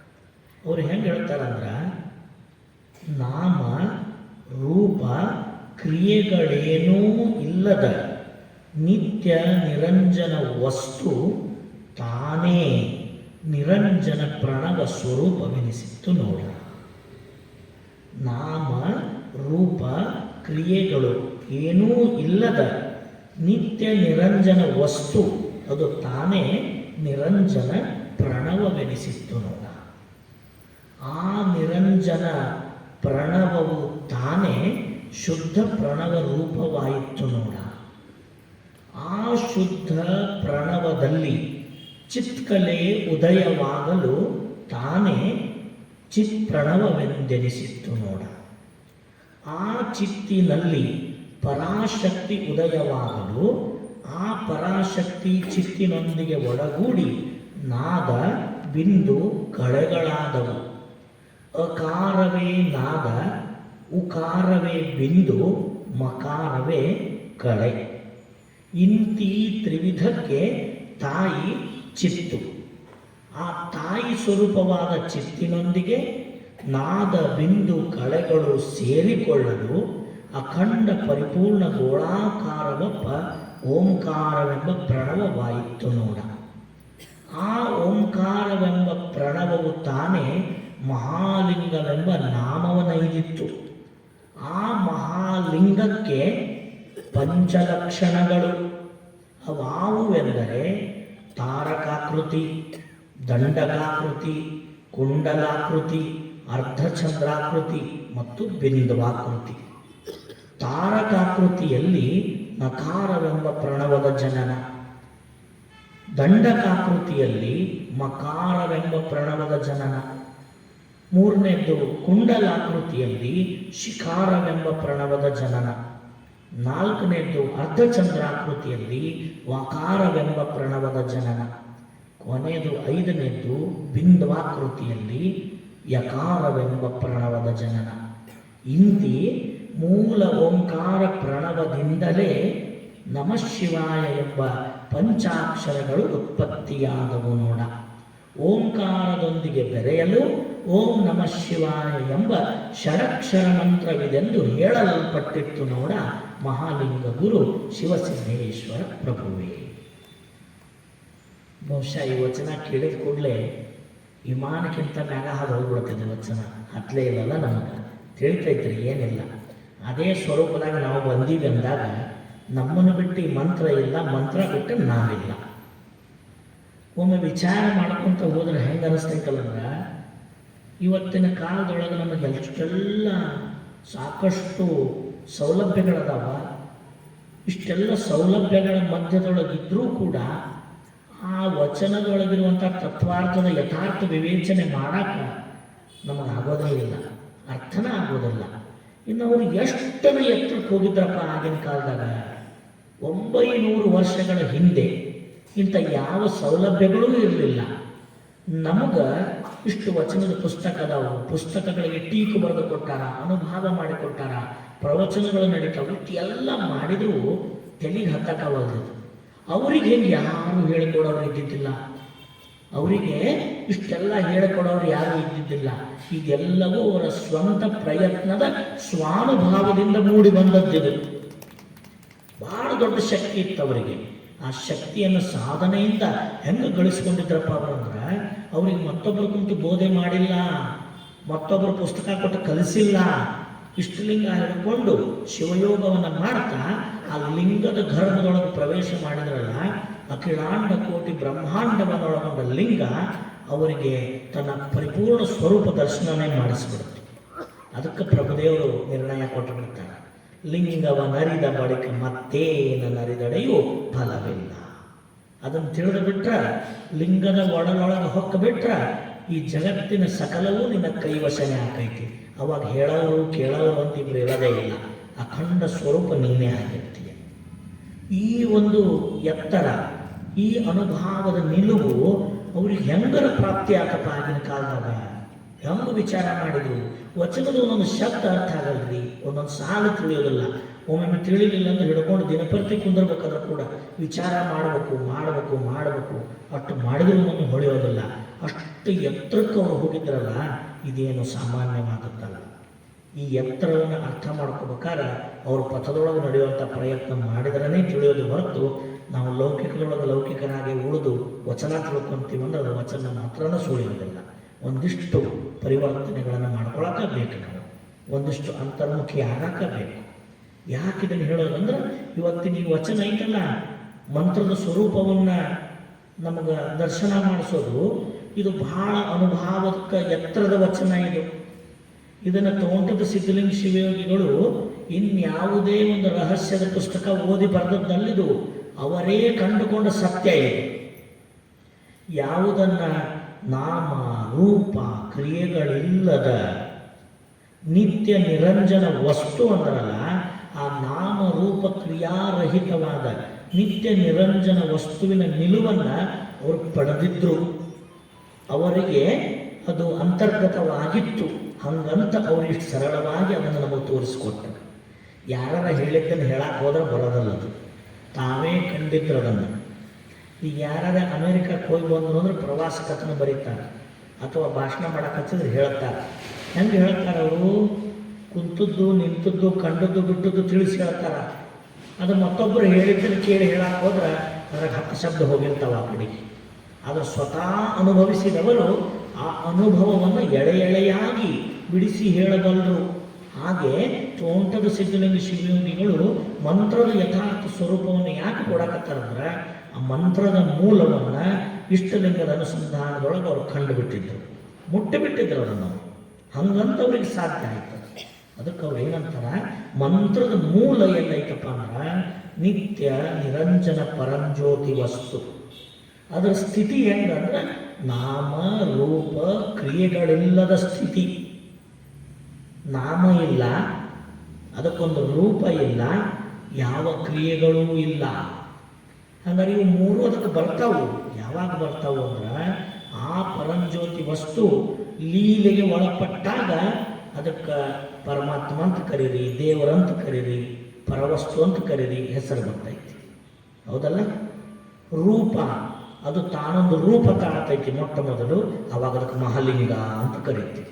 ಅದು ಅಖಂಡ ಪರಿಪೂರ್ಣ ಗೋಳಾಕಾರ ರೂಪ ತಾಳೋದೇ ಮಹಾಲಿಂಗದ ಸ್ಥಿತಿಗೆ ಬಂದಾಗ. ಅಲ್ಲಿವರೆಗೆ ಅದಕ್ಕೆ ಯಾವ ರೂಪ ಇಲ್ಲ. ಇನ್ನು ಕ್ರಿಯೆ, ಅದಕ್ಕೊಂದು ಕ್ರಿಯೆ ಐತಿ. ಯಾವುದು? ಸೃಷ್ಟಿ, ಸ್ಥಿತಿ, ಲಯ, ಅನುಗ್ರಹ, ತಿರೋಧಾನ ಅನ್ನೋ ಕ್ರಿಯೆಗಳದಾವ. ಅದಕ್ಕೆ ಇವೆಲ್ಲ ಯಾವಾಗ ಬರ್ತಾವ ಅಂದ್ರೆ ಅದು ಲೀಲೆ ಮಾಡಕ್ಕೆ ಆರಂಭ ಮಾಡದಿಂದ ಇವೆಲ್ಲ ಬರ್ತಾವ. ಆದರೆ ಇದೇನೂ ಇಲ್ಲದ ಕೇವಲ ಸರ್ವಶೂನ್ಯವಾದ ಸ್ಥಿತಿ ಇದೆಯಲ್ಲ, ಅದಕ್ಕೇನಂತಾರೆ? ನಾಮ ರೂಪ ಕ್ರಿಯೆಗಳೇನೂ ಇಲ್ಲದ ನಿತ್ಯ ನಿರಂಜನನಾದ ಆ ಪರವಸ್ತು ತಾನೇ ನಿರಂಜನ ಪ್ರಣವ ಸ್ವರೂಪವೆನಿಸಿತ್ತು ನೋಡ. ಅದು ನಿರಂಜನ ಪ್ರಣವ ಸ್ವರೂಪವಾಗಿ ಏನೂ ಇಲ್ಲದ, ಯಾವ ಕ್ರಿಯೆಗಳೂ ಇಲ್ಲದ, ತನ್ನ ಅಸ್ತಿತ್ವವೂ ಇದ್ದೂ ಇಲ್ಲದಂತೆ ಇದ್ದ ಸ್ಥಿತಿಯೊಳಗೂ ಕೂಡ ಈ ಓಂ ನಮಃ ಶಿವಾಯ ಅನ್ನತಕ್ಕಂಥ ಮಂತ್ರ ಆ ಪರಾಪರ ವಸ್ತುವಿನಲ್ಲಿ ಇತ್ತು, ಬೀಜ ರೂಪವಾಗಿ ಇತ್ತು. ಆವಾಗ ಇದ್ರ ಹೆಸರು ಏನು ಅಂತಂದ್ರೆ ನಿರಂಜನ ಪ್ರಣವ ಸ್ವರೂಪ. ಅದಕ್ಕೆ ಏನಂತ ಕರೀತಾರೆ? ನಿರಂಜನ ಪ್ರಣವ ಅಂತ ಕರೀತಾರೆ. ಇದು ಪ್ರಕಟಗೊಂಡಿಲ್ಲ, ವಿಸ್ತಾರವಾಗಿಲ್ಲ, ಇದೆಲ್ಲವೂ ಬೀಜವಾಗಿತ್ತು. ಅವಾಗ ಏನಂತಾಗಿತ್ತದು? ಆ ಸ್ಥಿತಿಯಲ್ಲಿ ನಿರಂಜನ ಪ್ರಣವ ಅನ್ನೋ ಸ್ಥಿತಿಯೊಳಗಿತ್ತದು. ಆ ನಿರಂಜನ ಪ್ರಣವವು ತಾನೇ ಶುದ್ಧ ಪ್ರಣವವೆಂದೆನಿಸಿತ್ತು ನೋಡ. ಆ ನಿರಂಜನ ಪ್ರಣವ ಸ್ವರೂಪ ತಾನೇ ಮುಂದೆ ಶುದ್ಧ ಪ್ರಣವ ರೂಪವೆಂಬ ರೂಪವನ್ನು ತಾಳ್ತು. ಆ ಶುದ್ಧ ಪ್ರಣವ ರೂಪದಲ್ಲಿ ಒಂದು ಸಂಚಲನ ಉಂಟಾಯಿತು. ಅದು ಯಾವುದು ಅಂದರೆ ಚಿತ್ಕಲೆ ತೋರಿ ಬಂದಿತು. ಆ ಚಿತ್ಕಲೆ ಆ ಶುದ್ಧ ಪ್ರಣವದಲ್ಲಿ ಒಂದು ತರಂಗವಾಗಿ ಉದಯವಾಗಲು ತಾನೇ ಚಿತ್ ಪ್ರಣವ ಸ್ವರೂಪವೆಂದೆನಿಸಿತ್ತು ನೋಡ. ಒಂದೇ ವಸ್ತು ಅದು ಹೆಂಗೆ ಮುಂದುವರ್ಕೊಂತ ಬಂತು, ಹಂಗೆ ಹೆಸರು ಬದಲಾವಣೆ ಆಗುವಂತ ಬಂತು. ಅದಕ್ಕೇನಂದ್ರು ಚಿತ್ ಪ್ರಣವ ಸ್ವರೂಪವೆಂದೆನಿಸಿತ್ತು ನೋಡ. ಆ ಚಿತ್ ಪ್ರಣವದಲ್ಲಿ ಮತ್ತೊಂದು ಹೊಸದು ಹುಟ್ಟಿತು, ಪರಾಶಕ್ತಿ ಉದಯವಾಗಲು. ಆ ಚಿತ್ ಪ್ರಣವದಲ್ಲಿ ಪರಾಶಕ್ತಿ ಉದಯವಾಗಲು ಪರಾಶಕ್ತಿಯ ಬಲದಿಂದ ಪರಾಶಕ್ತಿ ಮತ್ತು ಚಿತ್ ಪ್ರಣವ ಸೇರಿಕೊಂಡು ಒಂದು ಹೊಸ ಉತ್ಪತ್ತಿಯನ್ನು ಮಾಡ್ತು. ಅದು ಯಾವುದು ಅಂದರೆ ನಾದ, ಬಿಂದು ಮತ್ತು ಕಳೆ. ಈ ನಾದ, ಬಿಂದು, ಕಳೆಗಳಿಗೆ ಆಧಾರ ಯಾವುದು ಅಂದರೆ ಅಕಾರ, ಉಕಾರ, ಮಕಾರ. ಈ ನಾದ, ಬಿಂದು, ಕಳೆಗಳೇ ಅಕಾರ, ಉಕಾರ, ಮಕಾರ ಸ್ವರೂಪವಾದ ಕಾರಣ ಇವು ತನ್ನ ಮೂಲ ಸ್ವರೂಪವಾದ ಚಿತ್ತಿನೊಂದಿಗೆ ಬೆರೆತುಕೊಂಡಾಗ ಇಲ್ಲಿ ಒಟ್ಟು 4 ಜನ ಸೇರಿಬಿಟ್ರು. ಮೂಲ ಚಿತ್ತು, ನಾದ, ಬಿಂದು ಮತ್ತು ಕಳೆ ಇವೆಲ್ಲ ಸೇರಿಕೊಂಡಾಗ ಒಂದು ಹೊಸ ರೂಪನೇ ತಾಳ್ತು. ಅದು ಯಾವುದು ಅಂದರೆ ಓಂಕಾರವೆಂಬ ಪ್ರಣವ ಸ್ವರೂಪವಾಯಿತು. ಓಂಕಾರ ಅಂದರೆ ಬೇರೆ ಅಲ್ಲ, ಮಹಾಲಿಂಗ ಅಂದರೆ ಬೇರೆ ಅಲ್ಲ. ಓಂಕಾರ ಅಂದ್ರೇ ಮಹಾಲಿಂಗ, ಮಹಾಲಿಂಗ ಅಂದ್ರೇ ಓಂಕಾರ. ಈ ಓಂಕಾರ ಸ್ವರೂಪವಪ್ಪ ಪ್ರಣವವು ತಾನೇ ಮಹಾಲಿಂಗ ಅಂತ ಕರೆಸಿಕೊಂಡ ನಂತರ ಅದಕ್ಕೆ ಪಂಚಲಕ್ಷಣಗಳು ಪ್ರಕಟಗೊಂಡವು. ಆ ಪಂಚಲಕ್ಷಣಗಳಿಗೆ ಕಾರಣವೇ ಅದರ ಪಂಚವಕ್ತ್ರಗಳು. ಆ ಮಹಾಲಿಂಗದ ಪಂಚವಕ್ತ್ರಗಳಾದ ಸದ್ಯೋಜಾತ, ವಾಮದೇವ, ಅಘೋರ, ತತ್ಪುರುಷ, ಈಶಾನ್ಯ, ಈ ಪಂಚಮುಖಗಳಿಂದ ಪಂಚಲಕ್ಷಣಗಳು ಹೊರಗೆ ಬರ್ತಾವು. ಅವು ಯಾವುದು ಅಂದರೆ ತಾರಕಾಕೃತಿ, ದಂಡಕಾಕೃತಿ, ಕುಂಡಲಾಕೃತಿ, ಅರ್ಧಚಂದ್ರಾಕೃತಿ ಮತ್ತು ಬಿಂದುವಾಕೃತಿ. ಈ ಪಂಚಲಕ್ಷಣಗಳು ಯಾಕೆ ಬಂದವು ಅಂದ್ರೆ ಒಂದೊಂದು ಆಕೃತಿಯಲ್ಲಿ ಒಂದೊಂದು ಪ್ರಣವಾಕ್ಷರದ ಉದಯ ಆಗೋದಿತ್ತು. ತಾರಕಾಕೃತಿಯಲ್ಲಿ ನಕಾರವೆಂಬ ಪ್ರಣವದ ಉತ್ಪತ್ತಿ, ಎರಡನೇದು ದಂಡಕಾಕೃತಿಯಲ್ಲಿ ಮಕಾರವೆಂಬ ಪ್ರಣವದ ಉತ್ಪತ್ತಿಯಾಯಿತು, ಮೂರನೇದು ಕುಂಡಲಾಕೃತಿಯಲ್ಲಿ ಶಿಕಾರವೆಂಬ ಪ್ರಣವದ ಉತ್ಪತ್ತಿಯಾಯಿತು, ನಾಲ್ಕನೇದ್ದು ಅರ್ಧಚಂದ್ರಾಕೃತಿಯಲ್ಲಿ ವಕಾರವೆಂಬ ಪ್ರಣವದ ಉತ್ಪತ್ತಿಯಾಯಿತು, ಕೊನೆಯದಾಗಿರ್ತಕ್ಕಂತಹ ಬಿಂದುವಾಕೃತಿಯಲ್ಲಿ ಯಕಾರವೆಂಬ ಪ್ರಣವದ ಉತ್ಪತ್ತಿಯಾಯಿತು. ಪಂಚ ಆಕೃತಿಗಳಿಂದ ಪಂಚಾಕ್ಷರಗಳು ಉತ್ಪತ್ತಿಯಾದವು. ಈ ಪಂಚಾಕ್ಷರಗಳು ತನ್ನ ಮೂಲವಾದ ತಾಯಿಯಾದ ಓಂಕಾರದೊಂದಿಗೆ ಸೇರಿಕೊಂಡಾಗ ಪ್ರಣವ ಮತ್ತು ಪಂಚಾಕ್ಷರಗಳು ಸೇರಿ ಓಂ ನಮಃ ಶಿವಾಯವೆಂಬ ಷಡಕ್ಷರಿ ಮಂತ್ರವೆಂದು ಹೇಳಲ್ಪಟ್ಟಿತ್ತು. ನೋಡ, ಮಹಾಲಿಂಗ ಗುರು ಶಿವಸಿದ್ದೇಶ್ವರ ಪ್ರಭುವೇ. ಇದನ್ನು ಹೆಂಗೆ ಅರ್ಥ ಮಾಡ್ಕೊಳ್ಳೋದು ಅಂದ್ರೆ, ಒಬ್ಬ ಸಾಮಾನ್ಯನಾಗಿರ್ತಕ್ಕಂಥ ಒಬ್ಬ ವ್ಯಕ್ತಿಯೊಳಗೆ ತನ್ನದೇ ಪ್ರತಿರೂಪವನ್ನು ಸೃಷ್ಟಿ ಮಾಡುವ ಸಾಮರ್ಥ್ಯ ಅವನೊಳಗೆ ಮೊದಲೇ ಇರ್ತೈತದು. ಏನಿರ್ತೈತ್ರಿ? ತಂದೆಯಾಗುವ ಸಾಮರ್ಥ್ಯ ಅವನೊಳಗೆ ಇರ್ತೈತಿ. ಹೆಂಗಿರ್ತೈತದು? ಇದ್ದು ಇಲ್ಲದಂಗೆ ಇರ್ತೈತಿ. ಇವ ತಂದೆ ಯಾಕೆ ಕಾಣೋಣ ಅಂದ್ರೆ, ನೀವು ಹೆಂಗೆ ಅಕ್ಕನ್ರಿ ಅನ್ಬೇಕು. ಒಂದು 5 ವರ್ಷದ ಹುಡುಗನ ತೋರಿಸಿ ನೀವು ಅಪ್ಪ ಅಕ್ಕನಂದ್ರೆ ಅವ ಹೆಂಗೆ ಅಕ್ಕನ್ರಿ ಅನ್ಬೇಕು. ಹಂಗಾರೆ ಅವನಿಗೆ ಇಲ್ಲ ಅಂತೀರೇನು? ಐತಿ ಅದು ಪಕ್ವ ಕಾಲದೊಳಗೆ ತೋರಿ ಬರ್ತೈತಿ. ಆದ್ರೆ ಈಗ ಅವನೊಳಗದು ಇದ್ದೂ ಇಲ್ಲದಂಗೆ ಗುಪ್ತವಾಗಿ ಸುಪ್ತವಾಗಿ ಅಂತರ್ಗತವಾಗಿ ಐತಿ. ಅವನಿಗೆ ಮದುವೆಯಾಗಬೇಕೆಂಬ ಬಯಕೆ ಇಲ್ಲ. ಅವನ ಭಾವದಲ್ಲಿ ವಿಕಾರಗಳು ತೋರಿಲ್ಲ, ಏನೂ ಇಲ್ಲ. ತಾನು ತಂದೆಯಾಗಬಹುದೆಂಬ ಆಗಬೇಕೆಂಬ ಭಾವದ ಬಣಿತೆಯೂ ಅವನೊಳಗಿಲ್ಲದ. ತಂದೆ ಅನ್ನತಕ್ಕಂಥ ಸಾಮರ್ಥ್ಯದ ಅರಿವು ತನಗಿಲ್ದಂಗ ಅವ ಅದನಲ್ಲ. ಹಂಗೆ ಇರೋದಕ್ಕೆ ಏನಂತ ಕರೀತಾರಂದ್ರೆ, ನಾಮ ರೂಪ ಕ್ರಿಯೆಗಳು ಏನೂ ಇಲ್ಲದ ನಿತ್ಯ ನಿರಂಜನ ವಸ್ತು ಅಂತ ಯಾರು ಕರೀತಾರೆ. ಈ 5 ವರ್ಷದ ಹುಡುಗನ ನೋಡಿದ್ರೆ ಹೆಂಗೆ ಅನ್ನಿಸ್ತಾನಲ್ಲ, ಅವ ಹೆಂಗಪ್ಪ ಅಂದ್ರೆ ನಾಮ ರೂಪ ಕ್ರಿಯೆಗಳು ಏನೂ ಇಲ್ಲದ ನಿತ್ಯ ನಿರಂಜನ ವಸ್ತು. ಅವ ಒಂದಿಷ್ಟು ಪ್ರೌಢಾವಸ್ಥೆಗೆ ಬರ್ತಾನಲ್ಲ, ಆವಾಗ ಅವನಿಗೇನಂತಾರ? ದೊಡ್ಡವಾಗ ಅಂತಾರ. ಅದಕ್ಕೆ ಅವನೇನವ ಹುಡುಗ ಅಂತ ಕರೆಸುವಂತ.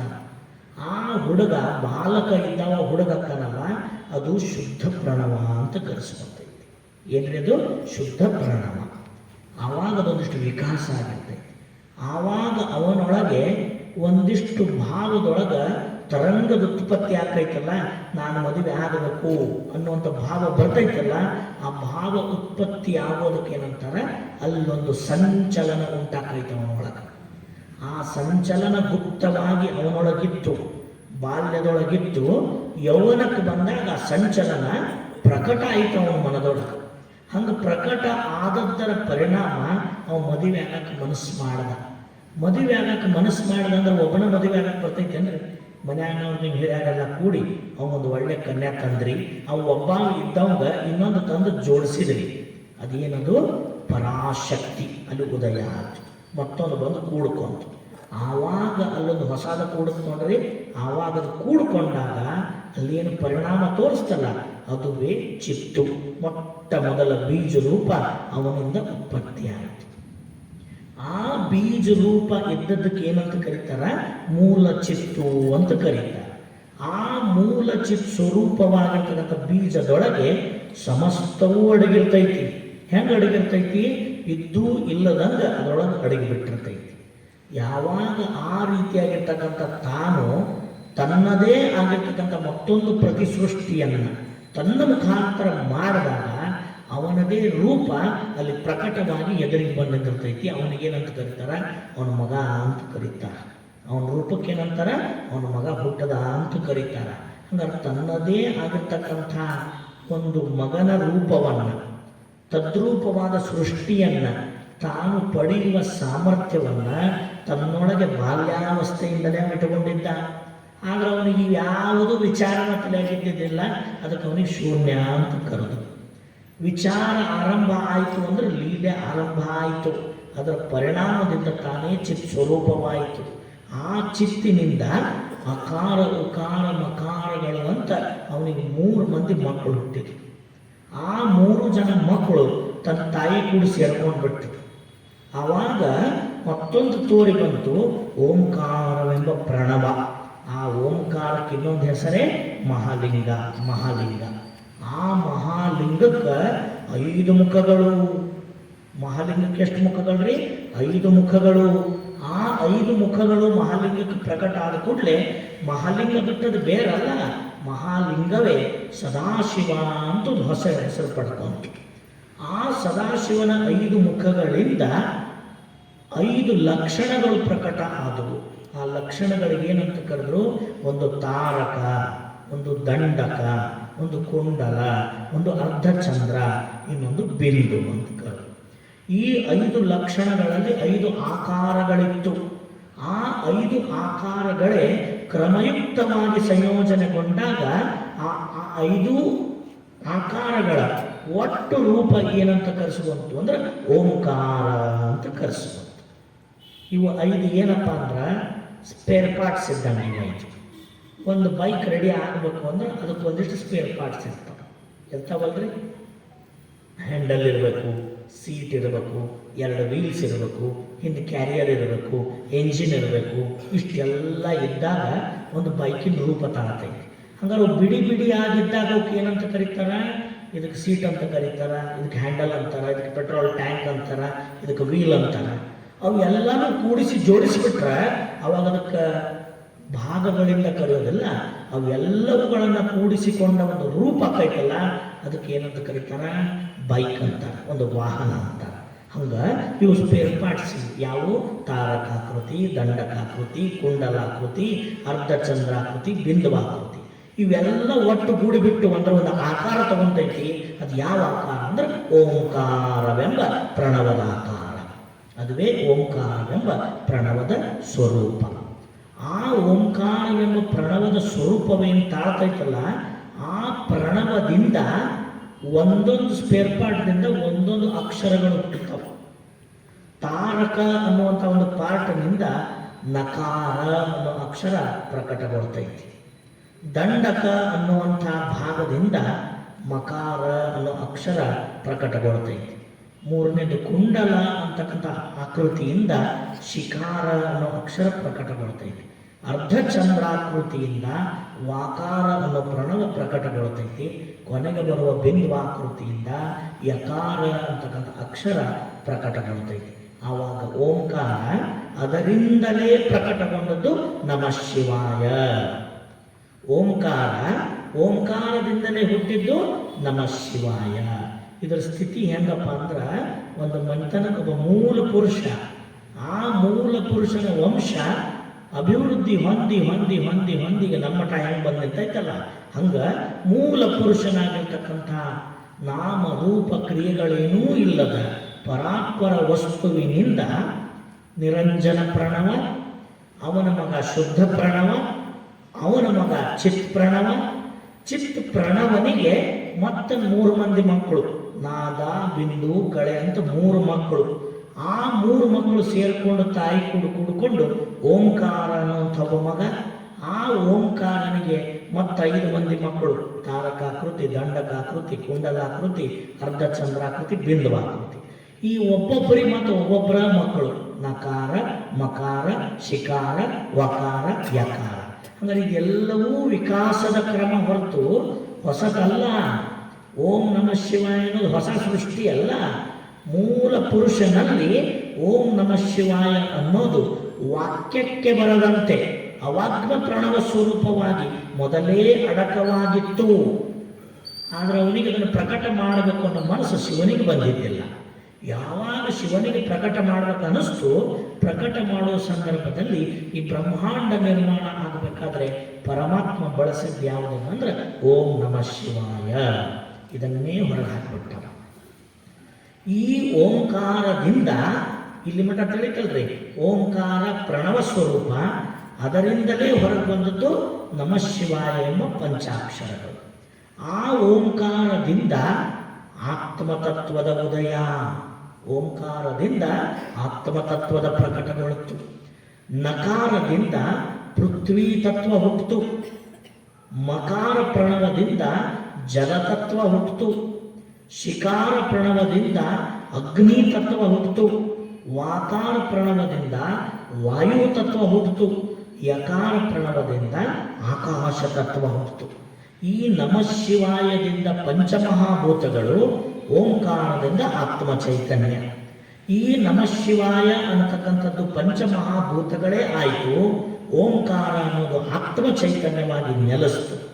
ಈ ಪಂಚಮಹಾಭೂತಗಳೇ ಸಮೀಕರಣಗೊಂಡು ಪಿಂಡಾಂಡ ಅಂದರೆ ದೇಹದ ರೂಪ, ಮಹತ್ ಸ್ವರೂಪ ಬ್ರಹ್ಮಾಂಡದ ರೂಪವನ್ನು ತಾಳಿ ಈ ಪಿಂಡಾಂಡ ಬ್ರಹ್ಮಾಂಡದೊಳಗೆಲ್ಲ ಓಂಕಾರವೆಂಬ ಚೈತನ್ಯವಾಗಿ ನೆಲೆಸಿಬಿಡುತ್ತು. ಇದರಿಂದ ನಮಗೇನು ಕಾಣಬಂತು ಅಂದ್ರೆ ನಮ್ಮ ಶರೀರ ಮತ್ತು ಬ್ರಹ್ಮಾಂಡದ ರೂಪ ಏನು ಅಂದ್ರೆ ಓಂ ನಮಃ ಶಿವಾಯ. ಇದು ನಮ್ಮ ನಿಮ್ಮೆಲ್ಲರ ಮೂಲ ರೂಪ. ಅದರಿಂದನೇ ಹುಟ್ಟಿ ಬಂದೀವಿ, ಅದರಿಂದನೇ ತೋರಿ ಬಂದೀವಿ. ನಮ್ಮೊಳಗಿರುವ ಆತ್ಮ ಓಂಕಾರ ಸ್ವರೂಪವಾದರೆ ನಮ್ಮ ದೇಹೇಂದ್ರಿಯದೊಳಗೆಲ್ಲ ತುಂಬಿರುವ ಪಂಚಭೂತಾತ್ಮರೇ ನಮಃ ಶಿವಾಯದ ಸ್ವರೂಪವಾಗಿದ್ದಾವೆ. ಅದಕ್ಕೆ ಇದನ್ನು ಏನಂತಾರಂದ್ರೆ, ಓಂಕಾರ ಶಿವತತ್ವವಾದರೆ ನಮಃ ಶಿವಾಯ ಶಕ್ತಿ ಸ್ವರೂಪ.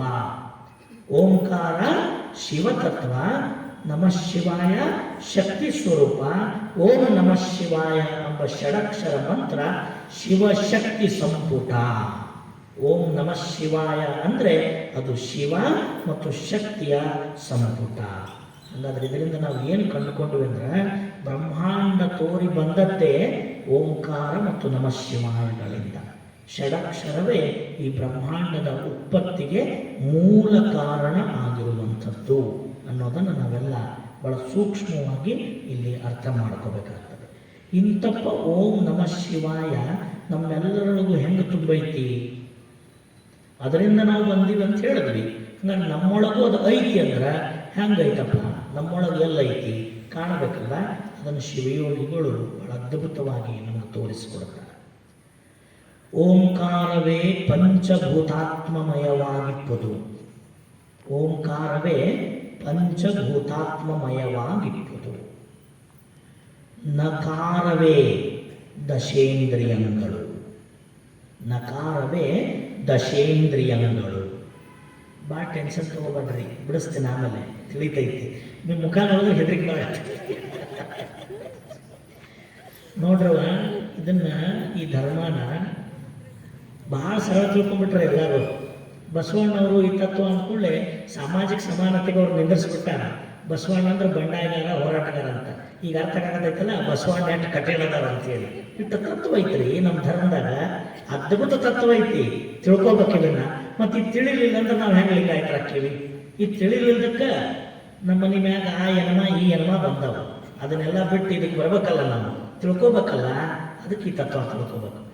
ಟೆನ್ಷನ್ ತೊಗೊಳ್ಳೋಂಥದ್ದೇನಿಲ್ಲ, ಸಮಾಧಾನದಲ್ಲೇ ಹೋಗೋಣಂತ. ನಾಳೆ ಒಂದು ದಿವಸ ಐತಿ ಮಂತ್ರ, ಆರಾಮ್ ತಗೊಂಡು ಹೋಗೋಣಂತದ.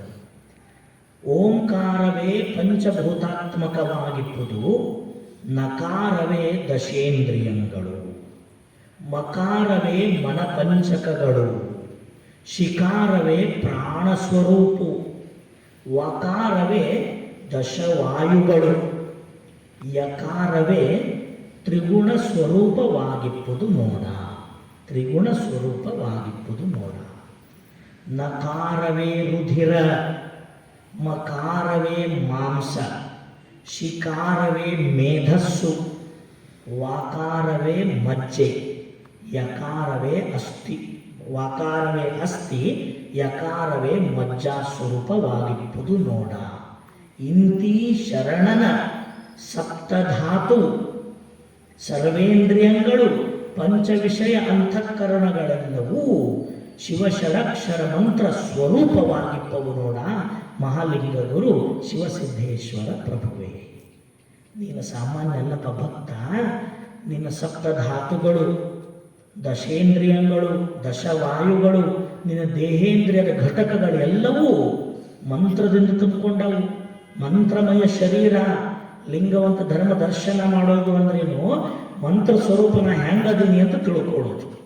ನನ್ನ ಬಿಟ್ಟು ಮಂತ್ರ ಇಲ್ಲ, ಮಂತ್ರ ಬಿಟ್ಟು ನಾನಿಲ್ಲ. ಮಂತ್ರವೇ ನನ್ನನ್ನು ಇಲ್ಲಿ ಒಳಗೆ ತಗೊಂಡು ಬಂದೈತಿ. ನನ್ನ ಮೂಲ ಸ್ವರೂಪವೇ ಅದಾಗೈತಿ. ಆ ಮಂತ್ರವನ್ನು ಈ ಅಂಗದೊಳಗೆ ಸಂಬಂಧಿಸಿಕೊಂಡು ಮಂತ್ರ ಸ್ವರೂಪವೇ ನಾವು ಹೆಂಗೆ ಅಂತ ತಿಳ್ಕೊಳ್ಳೋದೇ ಮಂತ್ರ ತತ್ವ. ಅದನ್ನು ನಮ್ಮೊಳಗೂ ತಂದು ತೋರಿಸ್ತಾರ. ಏನಂತಾರ ಅವರು, ಪಂಚಭೂತಗಳೆಲ್ಲ ಓಂಕಾರ ಸ್ವರೂಪವಾಗದಾವು. ಈ ದೇಹ ಇರ್ತಕ್ಕಂಥ ಯಾವ ಪಂಚಭೌತಿಕ ತನು ಅಂತೀವಲ್ಲ, ಆ ಪಂಚಭೂತಾತ್ಮವೆಲ್ಲವೂ ಓಂಕಾರವೆಂಬ ಪ್ರಣವ ಸ್ವರೂಪವಪ್ಪವು. ನಕಾರವೇ ದಶೇಂದ್ರಿಯಗಳು. ನಮಃ ಶಿವಾಯದ ಮೊದಲನೇ ಅಕ್ಷರ ಯಾವುದ್ರಿ? ನಕಾರ ಪ್ರಣವ. ಆ ನಕಾರ ಪ್ರಣವ ಈ ನಮ್ಮ ಭಕ್ತನ ಅಂಗದಲ್ಲಿ ಏನು ರೂಪದೊಳಗೈತಂದ್ರೆ, ದಶೇಂದ್ರಿಯಗಳೆಲ್ಲವೂ ನಕಾರದ ಸ್ವರೂಪವಾಗಿಪ್ಪವು. ಏನ್ರಿ ದಶೇಂದ್ರಿಯಗಳು ಅಂದ್ರೆ, ದಶ ಇಂದ್ರಿಯಗಳು, 5 ಜ್ಞಾನೇಂದ್ರಿಯಗಳು, 5 ಕರ್ಮೇಂದ್ರಿಯಗಳು ಸೇರಿ 10 ಇಂದ್ರಿಯಗಳು. 5 ಜ್ಞಾನೇಂದ್ರಿಯಗಳು ಯಾವುದು? ಕಣ್ಣು, ಕಿವಿ, ಮೂಗು, ನಾಲಿಗೆ, ಚರ್ಮ. ಇವು 5 ಜ್ಞಾನೇಂದ್ರಿಯಗಳು. ಇನ್ನು 5 ಕರ್ಮೇಂದ್ರಿಯಗಳು ಯಾವುದು? ವಾಕು, ಪಾದ, ಪಾಣಿ, ಗುದ ಮತ್ತು ಗುಹ್ಯ. ಇವು 5 ಕರ್ಮೇಂದ್ರಿಯಗಳು. ಇವು ಜಗತ್ತಿನ ಜ್ಞಾನ ಮಾಡಿಸ್ತಾವು, 5 ಕ್ರಿಯೆ ಮಾಡ್ತಾವೆ. ಇವು 10 ಕೂಡಿಸ್ಕೊಂಡು ಏನಂತ ಕರೀತಾರೆ? ದಶೇಂದ್ರಿಯಗಳು ಅಂತ ಕರೀತಾರೆ. ಈ 5 ಜ್ಞಾನೇಂದ್ರಿಯಗಳು, 5 ಕರ್ಮೇಂದ್ರಿಯಗಳು ಏನದಾವು ಅಂದ್ರೆ, ಓಂ ನಮಃ ಶಿವಾಯ ಎಂಬ ಷಡಕ್ಷರಿ ಮಂತ್ರದ ನಕಾರ ಪ್ರಣವ ಸ್ವರೂಪವೇ ಈ ಭಕ್ತನಲ್ಲಿ ದಶೇಂದ್ರಿಯಗಳಾಗಿ ಅಳವಟ್ಟವು. ಈ ದಶೇಂದ್ರಿಯದೊಳಗಿರುವ ಪ್ರಣವದ ಶಕ್ತಿ ಯಾವುದು ಅಂದ್ರೆ ನಕಾರ. ನಕಾರ ಅರ್ಥ ಆತಲ್ರಿ? ನಕಾರವೇ 10 ಇಂದ್ರಿಯಗಳು. ಮಕಾರವೇ ಮನಪಂಚಕಗಳು. ಎರಡನೇ ಅಕ್ಷರ ಯಾವುದ್ರಿ? ಮಕಾರವೆಂಬ ಪ್ರಣವಾಕ್ಷರ. ಮಕಾರವೆಂಬ ಪ್ರಣವಾಕ್ಷರವೇ ಈ ಭಕ್ತನಲ್ಲಿ ಮನ ಪಂಚಕಗಳು ಅಂತಾರೆ. ಅದರ ಅರ್ಥ ಇವು 10 ಇಂದ್ರಿಯಗಳು ಹೊರಗದವ, ಇನ್ನು 5 ಇಂದ್ರಿಯಗಳು ಒಳಗದವಲ್ಲ. ಅಂತರಂಗದ ಪಂಚ ಅಂತಃಕರಣಗಳಿಗೆ ಮನಪಂಚಕಗಳು ಅಂತ ಕರೀತಾರೆ. ಮನಪಂಚಕಗಳಂದ್ರೇನ್ರಿ? ಒಳಗಡೆ ಇರುವ ಅಂತಃಕರಣಾದಿಗಳಿಗೆ ಮನಪಂಚಕಗಳು ಅಂತ. ಯಾವ್ಯಾವು? ಚಿತ್ತ, ಬುದ್ಧಿ, ಅಹಂಕಾರ, ಮನ, ಜ್ಞಾನ. ಇವು 5 ಕೂಡಿದ್ದು ಮನಪಂಚಕಗಳು. ಚಿತ್ತ, ಬುದ್ಧಿ, ಅಹಂಕಾರ, ಮನ, ಜ್ಞಾನ. ಇವು 5 ಕೂಡಿದ್ದಕ್ಕೆ ಏನಂತಾರೆ? ಮನಪಂಚಕಗಳು. ಈ ಮನಪಂಚಕಗಳಲ್ಲಿ ತುಂಬಿರುವ ಷಡಕ್ಷರಿ ಮಂತ್ರದ ಪ್ರಣವಾಕ್ಷರ ಯಾವುದು ಅಂದ್ರೆ ಮಕಾರ. ಓಂ ನಮಃ ಶಿವಾಯದಲ್ಲಿ ಬರುವ ಮಕಾರವೇ ಮನಪಂಚಕವಾಗಿ ನಮ್ಮಲ್ಲಿ ಅಳವಟ್ಟಿದೆ. ಮೂರನೇದು ಯಾವುದು? ಶಿಕಾರ. ನ ಮ ಶಿ. ಶಿಕಾರವೇ. ನಕಾರ ಅಂದರೆ ನಮ್ಮ ದೇಹದಲ್ಲಿರ್ತಕ್ಕಂಥ ಅಳವಟ್ಟಿರ್ತಕ್ಕಂಥ ಯಾವ ತತ್ವಗಳಾಗಿ ತೋರಿಬಂದು ನಮಗೆಲ್ಲ? ಯಾವ್ರಿ? ದಶೇಂದ್ರಿಯಗಳು. ಸ್ವಲ್ಪ ಇವನ್ನ ತಿಳ್ಕೊಂತ ಹೋಗ್ಬೇಕಾರೆ, ಇಲ್ಲಾಂದ್ರೆ ಅರ್ಥ ಆಗೋದೇ ಇಲ್ಲ. ಮಕಾರದಿಂದ ನಮ್ಮ ದೇಹದೊಳಗೆ ಯಾವ ತತ್ವಗಳಾಗಿ ತೋರಿಬಂದವು? ಯಾವುದ್ರಿ? ಮನಪಂಚಕಗಳು. ಇದಕ್ಕೆ ಜಸ್ಟ್ ನೋಡಿದ್ವಲ್ಲ, ಆ ಮನಪಂಚಕಗಳೆಲ್ಲವೂ ಕೂಡ ಮಕಾರದಿಂದ ನಮ್ಮಲ್ಲಿ ತೋರಿ ಬಂದಿರತಕ್ಕಂಥವು. ಶಿಕಾರವೇ ಪ್ರಾಣ ಸ್ವರೂಪ ನೋಡ. ಈ ಮನಪಂಚಕಗಳು, ದಶೇಂದ್ರಿಯಗಳು ಇವು ಜಡ ಆದವು. ಅವಕ್ಕೆ ಚೈತನ್ಯ ಬರಬೇಕು ಅಂದ್ರೆ ಏನಿರಬೇಕು? ಒಳಗ ಪ್ರಾಣ ಚೈತನ್ಯ ಇರಬೇಕು. ಯಾವ ಪ್ರಾಣದಿಂದ ಇವೆಲ್ಲವುಗಳು ಕೂಡ ಸದಾವಕಾಲ ಚೈತನ್ಯಶೀಲವಾಗಿ ವರ್ತಿಸ್ತಾವಲ್ಲ, ಆ ಪ್ರಾಣ ಸ್ವರೂಪವೇ ಶಿಕಾರವಾಗಿರುತ್ತದೆ. ವಾಕಾರವೇ ದಶವಾಯುಗಳು. ವಾಕಾರವೇ ದಶವಾಯುಗಳು. ನ ಮ ಶಿ ವಾ. ವಾಕಾರ ನಮ್ಮೊಳಗೆ ಏನಾಗಿ ಅಳವಟ್ಟೈತಂದ್ರೆ 10 ವಾಯುಗಳಾಗಿ ನಮ್ಮೊಳಗೆ ಸಂಚರಿಸಕತ್ತೈತಿ. 10 ವಾಯುಗಳು ಅಂದರೆ ಮೊನ್ನೆ ನಾವು ನೋಡಿದ್ವಲ್ಲ, ಪಂಚ ಪ್ರಾಣವಾಯುಗಳು. 5 ಪ್ರಾಣವಾಯುಗಳು, ಇನ್ನು 5 ನಮ್ಮ ದೇಹದೊಳಗಡೆ ಇರತಕ್ಕಂಥ ಸಮಸ್ತ ಚಯಾಪಚಯ ಕ್ರಿಯೆಗಳನ್ನು ಮಾಡಿಸ್ತಕ್ಕಂಥ 5 ವಾಯುಗಳು. ಪ್ರಾಣ, ಅಪಾನ, ಉದಾನ, ವ್ಯಾನ, ಸಮಾನ, ಇವು 5 ಸೇರಿ ಪ್ರಾಣವಾಯು ಅಂತ ಕರೆಸ್ಕೊಂತು. ಇನ್ನು 5 ವಾಯುಗಳು ಯಾವುದು ಅಂದ್ರೆ ನಾಗ, ಕೂರ್ಮ, ಕೃಕರ, ದೇವದತ್ತ, ಧನಂಜಯ. ಯಾವ್ರಿ ಹೊಸ ಹೆಸರಲ್ಲಿ ನಾಗ, ಕೂರ್ಮ, ಕೃಕರ, ದೇವದತ್ತ, ಧನಂಜಯ ಅನ್ನೋ 5 ವಾಯುಗಳು. ಇವು 5 ನಮ್ಮ ದೇಹದೊಳಗೆ ಕುಂಭಕ ರೇಚಕ ಮಾಡುವ ಪ್ರಾಣವಾಯುಗಳಾದ್ರೆ, ಇನ್ನು 5 ವಾಯುಗಳು ಏನೀಗ ಹೇಳಿದ್ವಲ್ಲ, ಇವೇನು ಕೆಲಸ ಮಾಡ್ತಾವಂದ್ರೆ, ನಮಗೆ ಮನಸ್ಸಿನೊಳಗೆ ಸುಖ ಸಂತೋಷ ಅನ್ನಿಸ್ತು ಅಂದ್ರೆ ನಗತೀವಿ, ನಗಬೇಕಾದ್ರೆ ಅಲ್ಲೊಂದು ವಾಯು ಕೆಲಸ ಮಾಡ್ತೈತಿ. ಕಣ್ಣಾಗ ನೀರು ಬರ್ತಾವೆ, ಅಳ್ತೀವಿ, ಅಲ್ಲೊಂದು ವಾಯು ಕೆಲಸ ಮಾಡ್ತೈತಿ. ಗಂಟಲದೊಳಗೆ ತುರಿಕೆ ಆದ್ರೆ ಕಫ ಬಂತು ಅಂದ್ರೆ ಕೆಮ್ಮುತ್ತೀವಿ, ಕೆಮ್ಮಬೇಕಾದ್ರೆ ಫೋರ್ಸ್ ಬೇಕಲ್ಲ, ಅಲ್ಲೊಂದು ವಾಯು ಕೆಲಸ ಮಾಡ್ತೈತಿ. ನಮ್ಮ ದೇಹದ ಎಲ್ಲ ಜಾಯಿಂಟ್ಸಿಗೆ ವರ್ಕ್ ಮಾಡ್ತಾವಲ್ಲ, ಇಲ್ಲೊಂದು ವಾಯು ಕೆಲಸ ಮಾಡ್ತೈತಿ. ಹಿಂಗೆ ಎಲ್ಲ ರೀತಿಯಾಗಿರ್ತಕ್ಕಂಥ ದೇಹದ ಚಯಾಪಚಯ ಕ್ರಿಯೆಗಳನ್ನು ಮಾಡುವ ವಾಯುಗಳು ಯಾವುವು ಅಂದ್ರೆ ನಾಗ, ಕೂರ್ಮ, ಕೃಕರ, ದೇವದತ್ತ, ಧನಂಜಯ. ಇದರೊಳಗೆ ಮನುಷ್ಯನ ಪ್ರಾಣ ಹೋತು ಅಂದ್ರೆ ಪಂಚ ಪ್ರಾಣ ವಾಯುಗಳು ಸ್ತಬ್ಧ ಆಗಿರ್ತಾವ. ನಾಗ, ಕೂರ್ಮ, ಕೃಕರ, ದೇವದತ್ತನು ಹೋಗಿರ್ತಾವ. ಆದ್ರೆ ಮನುಷ್ಯನ ಪ್ರಾಣ ಹೋಗಿ ಸುಮಾರು 2-3 ದಿವಸದ ಮೇಲೆ ನಡು ನೆತ್ತಿಯಿಂದ ಹೋಗೋ ಕೊನೆ ವಾಯು ಯಾವುದು ಅಂದ್ರೆ ಧನಂಜಯ ವಾಯು. ಜೀವ ಹೋಗೇತಂದ್ರೂ ಧನಂಜಯ ವಾಯು ಇನ್ನೂ ಒಳಗಿರ್ತೈತಿ. ಅದು ಕೊನೆಗೆ ನಡು ನೆತ್ತಿಯನ್ನು ಸೀಳ್ಕೊಂಡು ಹೋಗ್ತೈತಿ. ಯಾರು ದೇಹವನ್ನು ಮಣ್ಣಿನಲ್ಲಿ ದಫನ ಮಾಡ್ತಾರ ಅವ್ರಿಗೆ ಹಂಗೆ ಹೋಗ್ತೈತಿ. ಯಾರು ಅಗ್ನಿಗೆ ಆಹುತಿ ಮಾಡ್ತಾರಲ್ಲ, ಅದು ತಲೆಬುರುಡಿ ಸಿಡಿತೈತಿ ನೋಡ್ರಿ, ಆವಾಗ ಹೋಗ್ಬಿಡ್ತೈತಿ. ನೀವು ಸಹಜವಾಗಿ ಬಿಟ್ರೆ 2-3 ದಿನ ಬಿಟ್ಟು ತಾನೇ ಹೋಗ್ತೈತಿ. ಮತ್ತು ಅಗ್ನಿಗೆ ಕೊಟ್ಟರೆ ತಲೆ ಸಿಡಿತೈತಲ್ಲ, ಅಲ್ಲಿ ಜಾಗ ಇರೋದಿಲ್ಲ ಅಲ್ಲ, ಮತ್ತು ಒಳಗೆ ನಿಲ್ಲಾಕ, ಆವಾಗ ಆ ವಾಯು ಹೊರಗೆ ಹೋಗ್ತೈತಿ. ಕೊನೆಗೆ ಹೋಗೋ ವಾಯು ಯಾವುದು ಅಂದ್ರೆ ಧನಂಜಯ ವಾಯು. ಈ 10 ವಾಯುಗಳು ನಮ್ಮೊಳಗೆ ಅದಾವು ಅಂದ್ರೆ ಇದಕ್ಕೆ ಆಧಾರ ಯಾವುದು ಅಂದ್ರೆ ಷಡಕ್ಷರಿ ಮಂತ್ರದ ವಕಾರ ಪ್ರಣವವೇ ನಮ್ಮಲ್ಲಿ ದಶವಾಯುಗಳಾಗಿ ನೆಲೆಗೊಂಡವ. ಕೊನೆಗೆ ಬರ್ತಕ್ಕಂಥ ಯಕಾರವೇ ತ್ರಿಗುಣ ಸ್ವರೂಪ ತಾನೇ ನೋಡ. ಈ ನಮ್ಮಲ್ಲಿ ನಾವು ಬದುಕು ಮಾಡಬೇಕಾದ್ರೆ ನಮ್ಮ ಎಲ್ಲ ವರ್ತನೆಗಳ ಹಿಂದೆ 3 ಗುಣಗಳು ಕೆಲಸ ಮಾಡಕತ್ತವ. ಸತ್ವ, ರಜ, ತಮ. ಭಾಳ ಒಳ್ಳೆಯವರಾಗಿ ವರ್ತಿಸಿದ್ವಿ ಅಂದ್ರೆ ಸತ್ವಗುಣ ಕೆಲಸ ಮಾಡ್ತಿರ್ತೈತಿ. ವ್ಯಾವಹಾರಿಕವಾಗಿದ್ವಿ ಅಂದ್ರೆ ರಜೋಗುಣ ಕೆಲಸ ಮಾಡ್ತಿರ್ತೈತಿ. ಇನ್ನು ಭಾಳ ಕ್ರೂರವಾಗಿ ವರ್ತಿಸಿದ್ವಿ ಅಂದ್ರೆ ತಮೋಗುಣ ಕೆಲಸ ಮಾಡ್ತಿರ್ತೈತಿ. ಈ 3 ನಮ್ಮೊಳಗಿರ್ತಾವೆ. ಬೆಳಗ್ಗೆ ಒಳಗೆ ಶರಣರಂಗ ಆಗಿರ್ತೀವಿ, ಮಧ್ಯಾಹ್ನ ವ್ಯವಹಾರಿಕರಾಗ್ತೀವಿ, ಸಂಜೆ ಆದ ಕೂಡಲೇ ಕ್ರೂರ ಮೃಗದಂಗ ಸಿಟ್ಟಿಗೆ ಅದು ಒದರಾಡ್ತೀವಿ, ಹೊಡ್ಯಾಕ ಹೋಗ್ತೀವಿ, ಬಡದಾಡ್ತೀವಿ. ಇದನ್ನೆಲ್ಲ ಯಾವುದು ಮಾಡಿಸ್ತಾವಂದ್ರೆ ಸತ್ವ, ರಜ, ತಮ ಅನ್ನೋ ಗುಣಗಳು ಮಾಡಿಸ್ತಿರ್ತಾವ. ಆ 3 ಗುಣಗಳು ಯಾವುವು ಅಂತ ಕೇಳಿದರೆ ನಮ್ಮೊಳಗಿರ್ತಕ್ಕಂಥದ್ದು ಯಕಾರವೆಂಬ ಪ್ರಣವವೇ ತ್ರಿಗುಣ ಸ್ವರೂಪವಾಗಿ ನಮ್ಮೊಳಗೆ ಅಳವಟ್ಟವ. ಇಲ್ಲಿಗೆ ಇಷ್ಟ ಅರ್ಥ ಆಗ್ತದ್ರಿ. ಇದೇ ವಚನ ಮತ್ತೆ ಮುಂದುವರಿಸ್ತಾರ. ಇಲ್ಲಿಗೆ ಅಂಕಿತನಾಮ ಕೊಡೋದಿಲ್ಲ ಅವರು, ಇನ್ನೂ ಮುಂದುವರಿಸ್ತಾರ. ನಕಾರವೇ ರುಧಿರ, ಮಕಾರವೇ ಮೇಧಸ್ಸು. ಯಾವ ನಕಾರ ನಮ್ಮಲ್ಲಿ ರುಧಿರ. ರುಧಿರ ಅಂದ್ರೇನು? ರಕ್ತ. ನಮ್ಮೊಳಗೆ ಇರ್ತಕ್ಕಂಥ ಪರಿಚಲನೆ ಮಾಡುವ ರಕ್ತ ಇದೆಯಲ್ಲ, ರಕ್ತದೊಳಗೆ ಏನು ತುಂಬೈತಂತೆ? ನಕಾರ ಪ್ರಣವ ಸ್ವರೂಪವೇ ರಕ್ತದೊಳಗೆ ತುಂಬೈತಂತೆ. ಎರಡನೇದ್ದು ಮಕಾರವೇ ಮೇಧಸ್ಸು.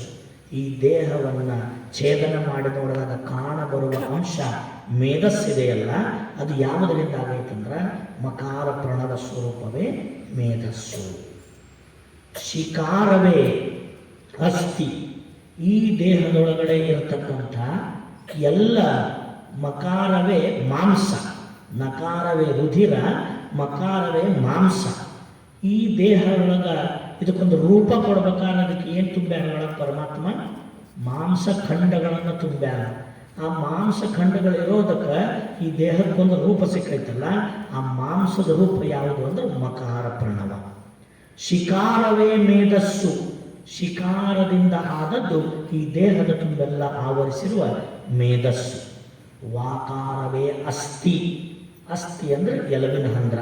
ನಮ್ಮ ದೇಹದೊಳಗಿನ ಸ್ಕೆಲಿಟನ್ ಐತಲ್ಲ, ಅದು ಎಲ್ಲವೂ ಕೂಡ ಆಗಿದ್ದು ಯಾವುದರಿಂದ? ವಕಾರ ಪ್ರಣವದಿಂದ. ಯಕಾರವೇ ಮಜ್ಜಾ ಸ್ವರೂಪವು. ಈ ದೇಹದೊಳಗಿರ್ತಕ್ಕಂಥ ಮಜ್ಜೆ ಅಂತ ಕರಿತೀವಲ್ಲ, ಮಾಂಸದ ಜೊತೆಗಿರೋ ಮಜ್ಜೆ, ಅದೆಲ್ಲವೂ ಕೂಡ ಯಕಾರವೆಂಬ ಪ್ರಣವ ಸ್ವರೂಪದಿಂದ ಆದದ್ದು. ಹೀಗೆ ಹೇಳ್ರಿ, ಒಂದೇನು ಮಿಸ್ಸಿಂಗ್ ಆಯ್ತದ್ರಾಗ? ಅಲ್ಲಿ ಹೇಳುವಾಗ ಓಂಕಾರ ಪಂಚಭೂತಾತ್ಮಕ ಅಂತ ಹೇಳಿ ನಮಃ ಶಿವಾಯದಿಂದ ಎಲ್ಲ ಹೇಳಿದ್ರು. ಇಲ್ಲಿ ಓಂಕಾರ ಬರಲಿಲ್ಲ, ನಮಃ ಶಿವಾಯ ಬಂತು, ಓಂ ಅನ್ನೋದು ಮಿಸ್ ಆಯ್ತಲ್ಲ. ಅಂದ್ರೆ ಓಂ ಅನ್ನೋದನ್ನು ಕೊನೆಗೆ ಹೇಳ್ತಾರವರು. ಓಂಕಾರವೇ ಈ ಭಕ್ತನಲ್ಲಿ ಶುಕ್ಲ ಶೋಣಿತ ಸ್ವರೂಪವಾಗಿಪ್ಪುದು ನೋಡ. ಇಂತಿ ಭಕ್ತನ ಅಂಗವೇ ಷಡಕ್ಷರ ಸ್ವರೂಪವಾಗಿರ್ಪುದು ನೋಡ. ಯಾವ ಮಾನವನಲ್ಲಿ ಸಪ್ತ ಧಾತುಗಳಂತ ಅದಾವಲ್ಲ, ಆ ಸಪ್ತ ಧಾತುಗಳ ಸ್ವರೂಪದಲ್ಲಿರ್ತಕ್ಕಂಥದ್ದೇ ಓಂಕಾರ. ಯಾವ ಆಹಾರ ಪ್ರಸಾದವನ್ನು ನಾವು ಪಡಿತೀವಿ, ನಾವು ಕೊಂಡಂಥ ಆಹಾರ ಈ ದೇಹದೊಳಗೆ ಸಪ್ತ ಧಾತುಗಳಾಗಿ ತಾನು ಕಾರ್ಯವನ್ನು ಮಾಡ್ತೈತಿ. ಆ ಸಪ್ತ ಧಾತುಗಳಲ್ಲಿ ಒಂದಾಗಿರ್ತಕ್ಕಂಥದ್ದು ಪುರುಷರಲ್ಲಿ ಶೋಣಿತ ಮತ್ತು ಸ್ತ್ರೀಯರಲ್ಲಿ ಶುಕ್ಲ ಅಂತೇನು ಕರೆಸ್ತೈತಲ್ಲ, ಆ ಶುಕ್ಲ ಶೋಣಿತದ ಸ್ವರೂಪವೇ ಓಂಕಾರವಾಗಿರುವಂಥದ್ದು. ಆ ಓಂಕಾರ ಮತ್ತು ನಮಃ ಶಿವಾಯವೇ ಈ ದೇಹದ ಸಕಲ ಸಂರಚನೆಗಳಿಗೆ ಕಾರಣವಾಗಿರುವಂಥದ್ದು. ಒಟ್ಟಾರೆಯಾಗಿ ದೇಹದ ಇಂದ್ರಿಯಗಳು, ಅಂತಃಕರಣಗಳು, ನಂತರ ಇಲ್ಲಿರುವ ತ್ರಿಗುಣಗಳು, ದಶವಾಯುಗಳು, ಶುಕ್ಲ ಶೋಣಿತಗಳು, ಈ ದೇಹದಲ್ಲಿರುವ ರಕ್ತ, ರುಧಿರ, ಮಾಂಸ, ಮಜ್ಜೆ, ಅಸ್ಥಿ ಎಲ್ಲವೂ ಕೂಡ ಎದರಿಂದ ಆಗೈತಂದ್ರೆ, ಏನು ತುಂಬಿಕೊಂಡೈತಂದ್ರೆ ಓಂ ನಮಃ ಶಿವಾಯ ಎಂಬ ಷಡಕ್ಷರಿ ಮಂತ್ರವೇ ಭಕ್ತನ ದೇಹದೊಳಗೆ ಇಷ್ಟು ಅದ್ಭುತವಾಗಿ ತುಂಬಿಕೊಂಡೈತಿ. ಹಾಗಾದ್ರೆ ಯಾಕೆ ನಮ್ಮೊಳಗೆ ಓಂ ನಮಃ ಶಿವಾಯ ಐತಿ ಅಂದ್ರೆ, ನಾವು ಪರಮಾತ್ಮನಿಂದ ಉದಿಸಿ ಬಂದವರು. ಮೂಲ ಮಹಾಲಿಂಗವೇ ಆ ಮಂತ್ರ ಸ್ವರೂಪವಾಗಿರ್ಬೋದು. ಆ ಮಹಾಲಿಂಗವು ತಾನೇ ತನ್ನ ಲೀಲೆಯಿಂದ ವಿಸ್ತಾರಗೊಂಡಾಗ ಈ ಷಡಕ್ಷರಿ ರೂಪವನ್ನು, ಮಂತ್ರ ಸ್ವರೂಪವನ್ನು ತಾನು ತಾಳಿರುವಂಥದ್ದು ಅನ್ನೋದನ್ನು ಅತ್ಯಂತ ಸ್ಪಷ್ಟವಾಗಿ ಇಲ್ಲಿ ಶಿವಯೋಗಿಗಳು ನಮಗೆ ತೋರಿಸಿಕೊಡ್ತಾರೆ. ಇನ್ನು ಈ ದೇಹದೊಳಗೆ ಶಕ್ತಿ ಕೇಂದ್ರಗಳಾಗಿ ಷಡ್ಚಕ್ರಗಳು ಅಂತ ಕಾಳವಟ್ಟಾಗುತ್ತೆ. ನಮ್ಮ ದೇಹದೊಳಗೆ ಏನದಾವ್ರಿ? ಷಡ್ಚಕ್ರಗಳದಾವ. ಆ ಚಕ್ರದೊಳಗೂ ಕೂಡ ಒಂದೊಂದು ಶಕ್ತಿ ಕೇಂದ್ರದ ಮೂಲ ಬಿಂದು ಪ್ರಣವವಾಗಿ ಒಂದೊಂದು ಪ್ರಣವಾಕ್ಷರಗಳು ಸ್ಪಂದಿಸ್ತಿರ್ತಾವ. ಇವು ಯಾರಿಗೆ ಸಂಬಂಧಪಡ್ತಾವ ಅಂದ್ರೆ, ಅವೆಲ್ಲ ಚಕ್ರಗಳು ಎಲ್ಲರೊಳಗೂ ಇರ್ತಾವ. ಯಾರು ಊರ್ಧ್ವಮುಖವಾಗಿ ಸಾಧಿಸಿ ಲಿಂಗ ತತ್ವವನ್ನು ಬೆರಿಬೇಕಂತಾರ ಅವರಿಗೆ ಈ ಚಕ್ರಗಳು ಜಾಗೃತಿಯ ಅವಶ್ಯಕತೆ ಬಹಳ ಇರ್ತೈತೆ. ಈ ಚಕ್ರಗಳು ಅಂದ್ರೆ ಮತ್ತೇನೂ ಅಲ್ಲ, ಶಕ್ತಿ ಸಂಚಲನೆಯನ್ನು ಮಾಡ್ತಕ್ಕಂಥ ಒಂದೊಂದು ಕೇಂದ್ರಗಳು, ಶಕ್ತಿ ಸಂಚಲನೆ ಮಾಡುವ ಕೇಂದ್ರಗಳು. ಈಗ ಇಲ್ಲಿಗೆ ಕರೆಂಟ್ ಬಂದೈತಿ, ಇದು ಶಕ್ತಿ. ಹೆಂಗೆ ಬಂದೈತ್ರಿ ಇದು? ಎಲ್ಲಿಂದ ಬಂದೈತಿ? ಎಲ್ಲಿಂದ ಬಂದೈತ್ರಿ ವಿದ್ಯುತ್? ನಮಗೆ ಒಂದು ಜಲ ವಿದ್ಯುತ್ನಿಂದ ಬರಬೇಕು, ಇಲ್ಲ ಪವನ ವಿದ್ಯುತ್ನಿಂದ ಬರಬೇಕು. ಅದರ ಮೂಲ ಉತ್ಪತ್ತಿ ಕೇಂದ್ರ. ಅಲ್ಲಿಂದ ಗಾಳಿಯಾಗಿ ಬರೋದಲ್ಲ ಅದು. ಹೆಂಗೆ ಬರ್ತೈತಿ? ಕೇಬಲ್ ಹಾಕಿರ್ತಾರೆ, ವೈರಿಂಗ್ ಮಾಡಿರ್ತಾರೆ, ಅಲ್ಲಲ್ಲಿ ಎಲೆಕ್ಟ್ರಿಕಲ್ ಗ್ರಿಡ್ ಅಂತ ಮಾಡಿರ್ತಾರೆ. ಆ ಗ್ರಿಡ್ಗಳು ಏನವು? ಶಕ್ತಿ ಕೇಂದ್ರಗಳು. ಆ ಶಕ್ತಿಯನ್ನು ಅಲ್ಲಿ ನಿಂದ್ರಿಸಿ ಮತ್ತು ಮುಂದೆ ಕಳಿಸ್ತಿರ್ತಾರೆ ನಿಯಂತ್ರಣ ಮಾಡಿ. ಇಷ್ಟೆಲ್ಲ ವ್ಯವಸ್ಥೆ ಐತಿ ಅಂತ ನಿರಾಕಾರವಾದ ಶಕ್ತಿ ಬೆಳಕಿನ ರೂಪದೊಳಗೆ ಸಾಕಾರಗೊಂಡೈತಿ. ಹಾಗೆ ನಮ್ಮೊಳಗೆ ಅಂತರ್ಗತವಾಗಿರುವ ಪರಶಿವ ಶಕ್ತಿ ವ್ಯಕ್ತಗೊಳ್ಳಬೇಕಾದ್ರೆ ಅದು ಒಂದಿಷ್ಟು ಊರ್ಧ್ವಮುಖ ಚಲನೆಯನ್ನು ಮಾಡಬೇಕಾಗ್ತೈತಿ. ಈಗ ಸದ್ಯಕ್ಕೆ ನಮ್ಮೊಳಗೆ ಅದು ಅಧೋಮುಖಿ ಚಲನೆ ಒಳಗಿರ್ತೈತಿ. ಅಧೋಮುಖಿ ಅಂದರೆ ಕೆಳಮುಖಿ ಪ್ರವೃತ್ತಿ, ಕೀಳು ವಿಷಯಗಳಲ್ಲಿ ಹರಿದಾಡೋದು, ಸಂಸಾರ ಮೋಹಿಯಾಗಿ ವ್ಯವಹರಿಸುವುದು, ವರ್ತಿಸುವುದು.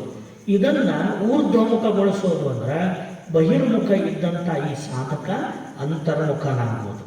ತನ್ನೊಳಗಿರ್ತಕ್ಕಂತಹ ಪಾರಮಾರ್ಥಿಕ ಪ್ರಪಂಚವನ್ನು ತಾನು ಪ್ರವೇಶ ಮಾಡೋದು. ಹಿಂಗೆ ಮಾಡಬೇಕಾದ್ರೆ ಅಲ್ಲಿ ನಮ್ಮ ಚಕ್ರಗಳಲ್ಲಿರ್ತಕ್ಕಂಥ ಶಕ್ತಿ ಜಾಗೃತಗೊಂಡು ಹಂತ ಹಂತವಾಗಿ ಅದು ಮೇಲೆ ಬರಬೇಕಾಗೈತೆ. ಅದು ಮೇಲೆ ಹೇಳೋದು. ಅದರ ಮೂಲ ಕೇಂದ್ರಕ್ಕೆ ಏನಂತಾರಂದ್ರೆ ಮೂಲಾಧಾರ ಚಕ್ರ ಅಂತ ಕರೀತಾರೆ. ಅದರ ಫಸ್ಟ್ ಸ್ಟೇಷನ್ಗೆ ಏನಂತಾರೆ? ಮೂಲಾಧಾರ ಆಧಾರ ಚಕ್ರ. ಎರಡನೇದು ಸ್ವಾದಿಷ್ಠಾನ ಚಕ್ರ. ಮೂರನೇದು ಮಣಿಪೂರಕ ಚಕ್ರ. 4ನೇದು ಅನಾಹತ ಚಕ್ರ, 5ನೇದು ವಿಶುದ್ಧಿ ಚಕ್ರ, 6ನೇದು ಆಜ್ಞಾ ಚಕ್ರ. ಆಧಾರ ಚಕ್ರ ಗುದಸ್ಥಾನದಲ್ಲಿ, ಸ್ವಾಧಿಷ್ಠಾನ ಚಕ್ರ ಲಿಂಗಸ್ಥಾನದಲ್ಲಿ, ಮಣಿಪೂರಕ ಚಕ್ರ ನಾಭಿಸ್ಥಾನದಲ್ಲಿ, ಅನಾಹುತ ಚಕ್ರ ಹೃದಯ ಸ್ಥಾನದಲ್ಲಿ, ವಿಶುದ್ಧಿ ಚಕ್ರ ಕಂಠಸ್ಥಾನದಲ್ಲಿ, ಕೊನೆಯದಾಗಿರ್ತಕ್ಕಂಥ ಆಜ್ಞಾ ಚಕ್ರ ಭ್ರೂ ಮಧ್ಯದಲ್ಲಿ ನೆಲೆಸಿರ್ತವೆ. ಹೀಗೆ ಈ ದೇಹದಲ್ಲಿ ನೆಲೆಸಿರ್ತಕ್ಕಂಥ ಈ 6 ಚಕ್ರಗಳಲ್ಲಿ ಕ್ರಮವಾಗಿ ಆಧಾರ ಚಕ್ರದಲ್ಲಿ ಇರತಕ್ಕಂಥದ್ದು ನಕಾರವೆಂಬ ಪ್ರಣವ, ಸ್ವಾಧಿಷ್ಠಾನ ಚಕ್ರದಲ್ಲಿ ಸ್ವಾಯತ್ತಗೊಂಡದ್ದು ಮಕಾರವೆಂಬ ಪ್ರಣವ, ಮಣಿಪೂರಕ ಚಕ್ರದಲ್ಲಿ ಸ್ವಾಯತ್ತಗೊಂಡದ್ದು ಶಿಕಾರವೆಂಬ ಪ್ರಣವ, ಕೊನೆಗೆ ಅನಾಹತ ಚಕ್ರದಲ್ಲಿ ಸನ್ನಿಹಿತಗೊಂಡಿರ್ತಕ್ಕಂಥದ್ದು ವಕಾರವೆಂಬ ಪ್ರಣವ, ವಿಶುದ್ಧಿ ಚಕ್ರದಲ್ಲಿ ಸ್ವಾಯತ್ತಗೊಂಡದ್ದು ಯಕಾರವೆಂಬ ಪ್ರಣವ, ಆಜ್ಞಾ ಚಕ್ರದಲ್ಲಿ ಸ್ವಾಯತ್ತಗೊಂಡದ್ದು ಓಂಕಾರವೆಂಬ ಪ್ರಣವ. ಹೀಗೆ ಆ ಷಡಕ್ಷರಿ ಮಂತ್ರ ಈ ಭಕ್ತನ ಸಾಧನೆಯ ಕೇಂದ್ರಗಳಾದ ಚಕ್ರಗಳಲ್ಲಿಯೂ ಕೂಡ ನಮಃ ಶಿವಾಯ ಓಂ ಅನ್ನೋ ಸ್ವರೂಪವನ್ನು ತಾಳಿ ಅದು ನಮ್ಮಲ್ಲೂ ಕೂಡ ನೆಲೆಗೊಂಡಿದೆ, ಅಡಕವಾಗಿದೆ. ಹೀಗೆ ನೆಲೆಗೊಂಡಿರ್ತಕ್ಕಂಥ ಆ ಷಡಕ್ಷರಿ ಮಂತ್ರ ಸ್ವರೂಪವನ್ನು ಈ ಭಕ್ತನಾದವನು ವ್ಯಕ್ತಗೊಳಿಸಿಕೊಳ್ಬೇಕಾದ್ರೆ ಆ ಮಂತ್ರವನ್ನು ಗುರುಮುಖದಿಂದ ತಾನು ಪಡೆದು, ತನ್ನೊಳಗೆ ಇದ್ದದ್ದು ನಿಜ, ಆದರೆ ತನ್ನೊಳಗೆ ಆ ಮಂತ್ರ ಸ್ವರೂಪ ಇದ್ದರೂ ಕೂಡ ಅದಕ್ಕೊಂದಿಷ್ಟು ಮಾಯಾ ಆವರಣ ಆವರಿಸೈತಿ, ಅಜ್ಞಾನಕ್ಕೆ ಒಳಗಾಗೈತಿ. ಆವಾಗೂ ಬಹಿರಂಗದ ಮೂಲದಿಂದ ಮತ್ತೆ ಗುರುವಿನಿಂದ ಅದೇ ತನ್ನೊಳಗಿರೋ ಮಂತ್ರವನ್ನು ಉಪದೇಶ ಅಂತಕ್ಕಂಥ ರೂಪದಿಂದ ಅಂಗದಲ್ಲಿ ಪಡೆದು ಅದನ್ನು ಉಪಾಸನೆ ಮಾಡ್ತಾ ಹೋದಾಗಲೇ ತನ್ನಲ್ಲಿ ಇರತಕ್ಕಂಥ ಪೂರ್ಣ ಪ್ರಮಾಣದ ಮಂತ್ರ ವ್ಯಕ್ತಗೊಂಡು ಇದು ಮಾಂಸಪಿಂಡ ಇದ್ದದ್ದು ಮಂತ್ರಪಿಂಡವಾಗಿ ರೂಪುಗೊಳ್ತೈತಿ. ಇದು ಮಂತ್ರದ ಒಂದು ಸ್ವರೂಪ ಇದೆ. ಈ ಮಂತ್ರದ ಸ್ವರೂಪವನ್ನು ಗುರು ಬಸವಣ್ಣನವರಾಗಿ ನಮ್ಮ ಶರಣರೆಲ್ಲ ನಿರ್ಣಯ ಕೊಟ್ಟಿರ್ತಕ್ಕಂಥದ್ದು ಏನು ಅಂದರೆ, ಲಿಂಗವಂತ ಧರ್ಮೀಯರಿಗೆ ಓಂ ನಮಃ ಶಿವಾಯ ಎಂಬ ಷಡಕ್ಷರ ಮಂತ್ರವೇ ಮಂತ್ರ. ಸಪ್ತಕೋಟಿ ಮಹಾಮಂತ್ರಗಳು ನಮಗೆ ಮಂತ್ರ ಅಲ್ಲ, ಉಪಮಂತ್ರಗಳು ಮಂತ್ರ ಅಲ್ಲ. మరి ಯಾವುದು ಮಂತ್ರ ಅಂತ ಬಸವಣ್ಣನವರೇ ನಿರ್ಣಯ ಕೊಟ್ಟದ್ದು ಅಂದ್ರೆ ಓಂ ನಮಃ ಶಿವಾಯ ಎಂಬುದೇ ಮಂತ್ರ, ಓಂ ನಮಃ ಶಿವಾಯ ಎಂಬುದೇ ತಂತ್ರ. ಯಾಕೆ ಅಂದ್ರೆ ಬಸವಣ್ಣನವರು ಇದುವರೆಗೆ ನಮಗೆ ತೋರಿಸಿಕೊಟ್ಟರು. ಇಡೀ ಸೃಷ್ಟಿ ಕ್ರಮದೊಳಗೆ ಇದನ್ನು ಬಿಟ್ಟರೆ ಮತ್ತೊಂದಕ್ಕೆ ಅವಕಾಶನೇ ಇಲ್ಲ, ಇದೇ ಸಾಗಿ ಬಂದಿರುವಂಥದ್ದು. ಅಂದರೆ ಇದನ್ನು ಕುರಿತು ಈ ಓಂ ನಮಃ ಶಿವಾಯ ಅಂತಕ್ಕಂಥ ಮಂತ್ರ ಸ್ವರೂಪ, ಈ ಮಂತ್ರವನ್ನು ಬೋಧಿಸಿದ ಗುರು ಬಸವಣ್ಣನವರ ಸ್ವರೂಪವೇ ತಾನಾಗಿರುವಂಥದ್ದು ಅಲ್ಲೈತೆ ನೋಡ್ರಿ. ಮೇಲೆ ದೊಡ್ಡದು ಭಾಳ ಜನ ಇದನ್ನು ಪ್ರಶ್ನೆ ಮಾಡ್ತಾರೆ, ಅಲ್ರಿ ಮಂತ್ರದೊಳಗೆ ಗುರು ಮಂತ್ರ ಬೇರೆ ಶಿವಮಂತ್ರ ಬೇರೆ ಬೇರೆ ಐತನಂತ. ಈ ಮಂತ್ರವನ್ನು ತೋರಿಸಿಕೊಟ್ಟಂಥ ಧರ್ಮದೃಷ್ಟಾರ ಗುರು ಬಸವಣ್ಣನವರು ಆಗಿರೋದ್ರಿಂದ ಆ ಬಸವಣ್ಣನವರ ಸ್ವರೂಪ ಯಾವುದು ಅಂದರೆ ಓಂ ನಮಃ ಶಿವಾಯ. ಇದುವೇ ಬಸವಣ್ಣನವರ ಸ್ವರೂಪ, ಇದುವೇ ಬಸವಣ್ಣನವರ ಸ್ವರೂಪ. ಯಾಕಂದ್ರೆ ಅವಿರಳ ಜ್ಞಾನಿ ಚನ್ನಬಸವಣ್ಣನವರು ಬಸವಣ್ಣನವರ ಸ್ವರೂಪವನ್ನು ಷಡಕ್ಷರಿ ಮಂತ್ರದೊಳಗೆ ತುಂಬಿ ತೋರಿಸ್ತಾರೆ. ನಮಃ ಶಿವಾಯ ಲಿಂಗವು, ಓಂ ನಮಃ ಶಿವಾಯ ಬಸವಣ್ಣನು. ಎನ್ನ ಮನಸ್ಥಳದಲ್ಲಿ ತೊಳಗಿ ಬೆಳಗಿದ ಪರಂಜ್ಯೋತಿ ನೀನಾದ ಕಾರಣ ಆನು ಓಂ ನಮಃ ಶಿವಾಯ ಎನ್ನುತ್ತಿರ್ತೇನು, ಓಂ ನಮಃ ಶಿವಾಯ ಎನ್ನುತ್ತಿರ್ತೇನೆ. ಚನ್ನಬಸವಣ್ಣವ್ರ ನಿರ್ಣಯ ಇದು. ಚನ್ನಬಸವಣ್ಣವ್ರು ಏನಂತಾರ, ನಮಃ ಶಿವಾಯ ಅಂದ್ರೆ ಅದು ಲಿಂಗದ ಸ್ವರೂಪ, ಓಂ ನಮಃ ಶಿವಾಯ ಅಂದ್ರೆ ಬಸವಣ್ಣನ ಸ್ವರೂಪ. ಬರೀ ನಮಃ ಶಿವಾಯ ಅನ್ನೋ ಪಂಚಾಕ್ಷರಿ ಅದು ಲಿಂಗದ ರೂಪ, ಓಂ ನಮಃ ಶಿವಾಯ ಎಂಬ ಷಡಕ್ಷರಿ ಬಸವಣ್ಣನು. ಬಸವಣ್ಣನವರನ್ನೇ ತುಂಬಿಕೊಂಡ ಮಂತ್ರ ಯಾವುದು ಅಂದ್ರೆ ಓಂ ನಮಃ ಶಿವಾಯ. ಆವಾಗ ಪ್ರಶ್ನೆ ಬರ್ತೈತಿ, ಅಲ್ಲೇನು ಬಸವಣ್ಣವರು ಬರ್ತಾರೆ ಓಂ ನಮಃ ಶಿವಾಯದಾಗ? ಅರ್ಥ ಮಾಡ್ಕೋಬೇಕು. ಯಾವ ಮೂಲ ನಿರಂಜನ ಪ್ರಣವ ಇತ್ತಲ್ಲ, ಆ ನಿರಂಜನ ಪ್ರಣವದಿಂದ ಹೊರಬಂದ ಶುದ್ಧ ಪ್ರಣವ, ಶುದ್ಧ ಪ್ರಣವದಿಂದ ಹೊರಹೊಮ್ಮಿದ ಚಿತ್ ಪ್ರಣವ, ಆ ಪ್ರಣವದಿಂದ ಹೊರಹೊಮ್ಮಿದ ನಾದ ಬಿಂದು ಕಳೆ, ಅವುಗಳಿಗೆ ಆಧಾರವಾದದ್ದು ಅಕಾರ ಉಕಾರ ಮಕಾರಗಳು. ಅಕಾರ ಉಕಾರ ಮಕಾರದೊಳಗೆ ಅವಾತ್ಮ ಪ್ರಣವ ಸ್ವರೂಪವಾಗಿ ಅಡಗಿದ್ದೆ ಬಕಾರ, ಸಕಾರ ಮತ್ತು ವಕಾರಗಳು. ಬಸವಾಕ್ಷರತ್ರಯಗಳು ಉಚ್ಚಾರಕ್ಕೆ ಬರದಂತೆ ನಾಲಿಗೆಯಿಂದ ಉಚ್ಚರಿಸಕ್ ಆಗಲ್ಲ, ಆದ್ರೂ ಅದರ ಗರ್ಭದೊಳಗೆ ಇರ್ತೈತಿ. ಎದರೊಳಗೆ ಇರ್ತೈತಿ? ಅದು ಮೂಲ ಪರಾತ್ಪರ ವಸ್ತುವಿನ ಗರ್ಭದೊಳಗೆ ತೋರಿ ಬಂದ ಪ್ರಣವವೇ ಬಕಾರ, ಸಕಾರ, ವಕಾರಗಳು. ಆ ಬಕಾರ, ಸಕಾರ, ವಕಾರಗಳೇ ನಾದ, ಬಿಂದು, ಕಳೆಯಾಗಿ ಹೊರಹೊಮ್ಮಿ ಓಂಕಾರವೆಂಬ ಪ್ರಣವ ಸ್ವರೂಪವಾದ ಕಾರಣ ಓಂ ಅಂದ್ರೆ ಅದರೊಳಗೆ ಬಸವ ಅನ್ನೋದು ಅಡಕವಾಗಿಯೇ ಬಿಟ್ಟಿರ್ತೈತಿ. ಓಂಕಾರ ಬಿಟ್ಟು ಬಸವನಿಲ್ಲ, ಬಸವಣ್ಣನ ಬಿಟ್ಟರೆ ಓಂಕಾರ ಇಲ್ಲ.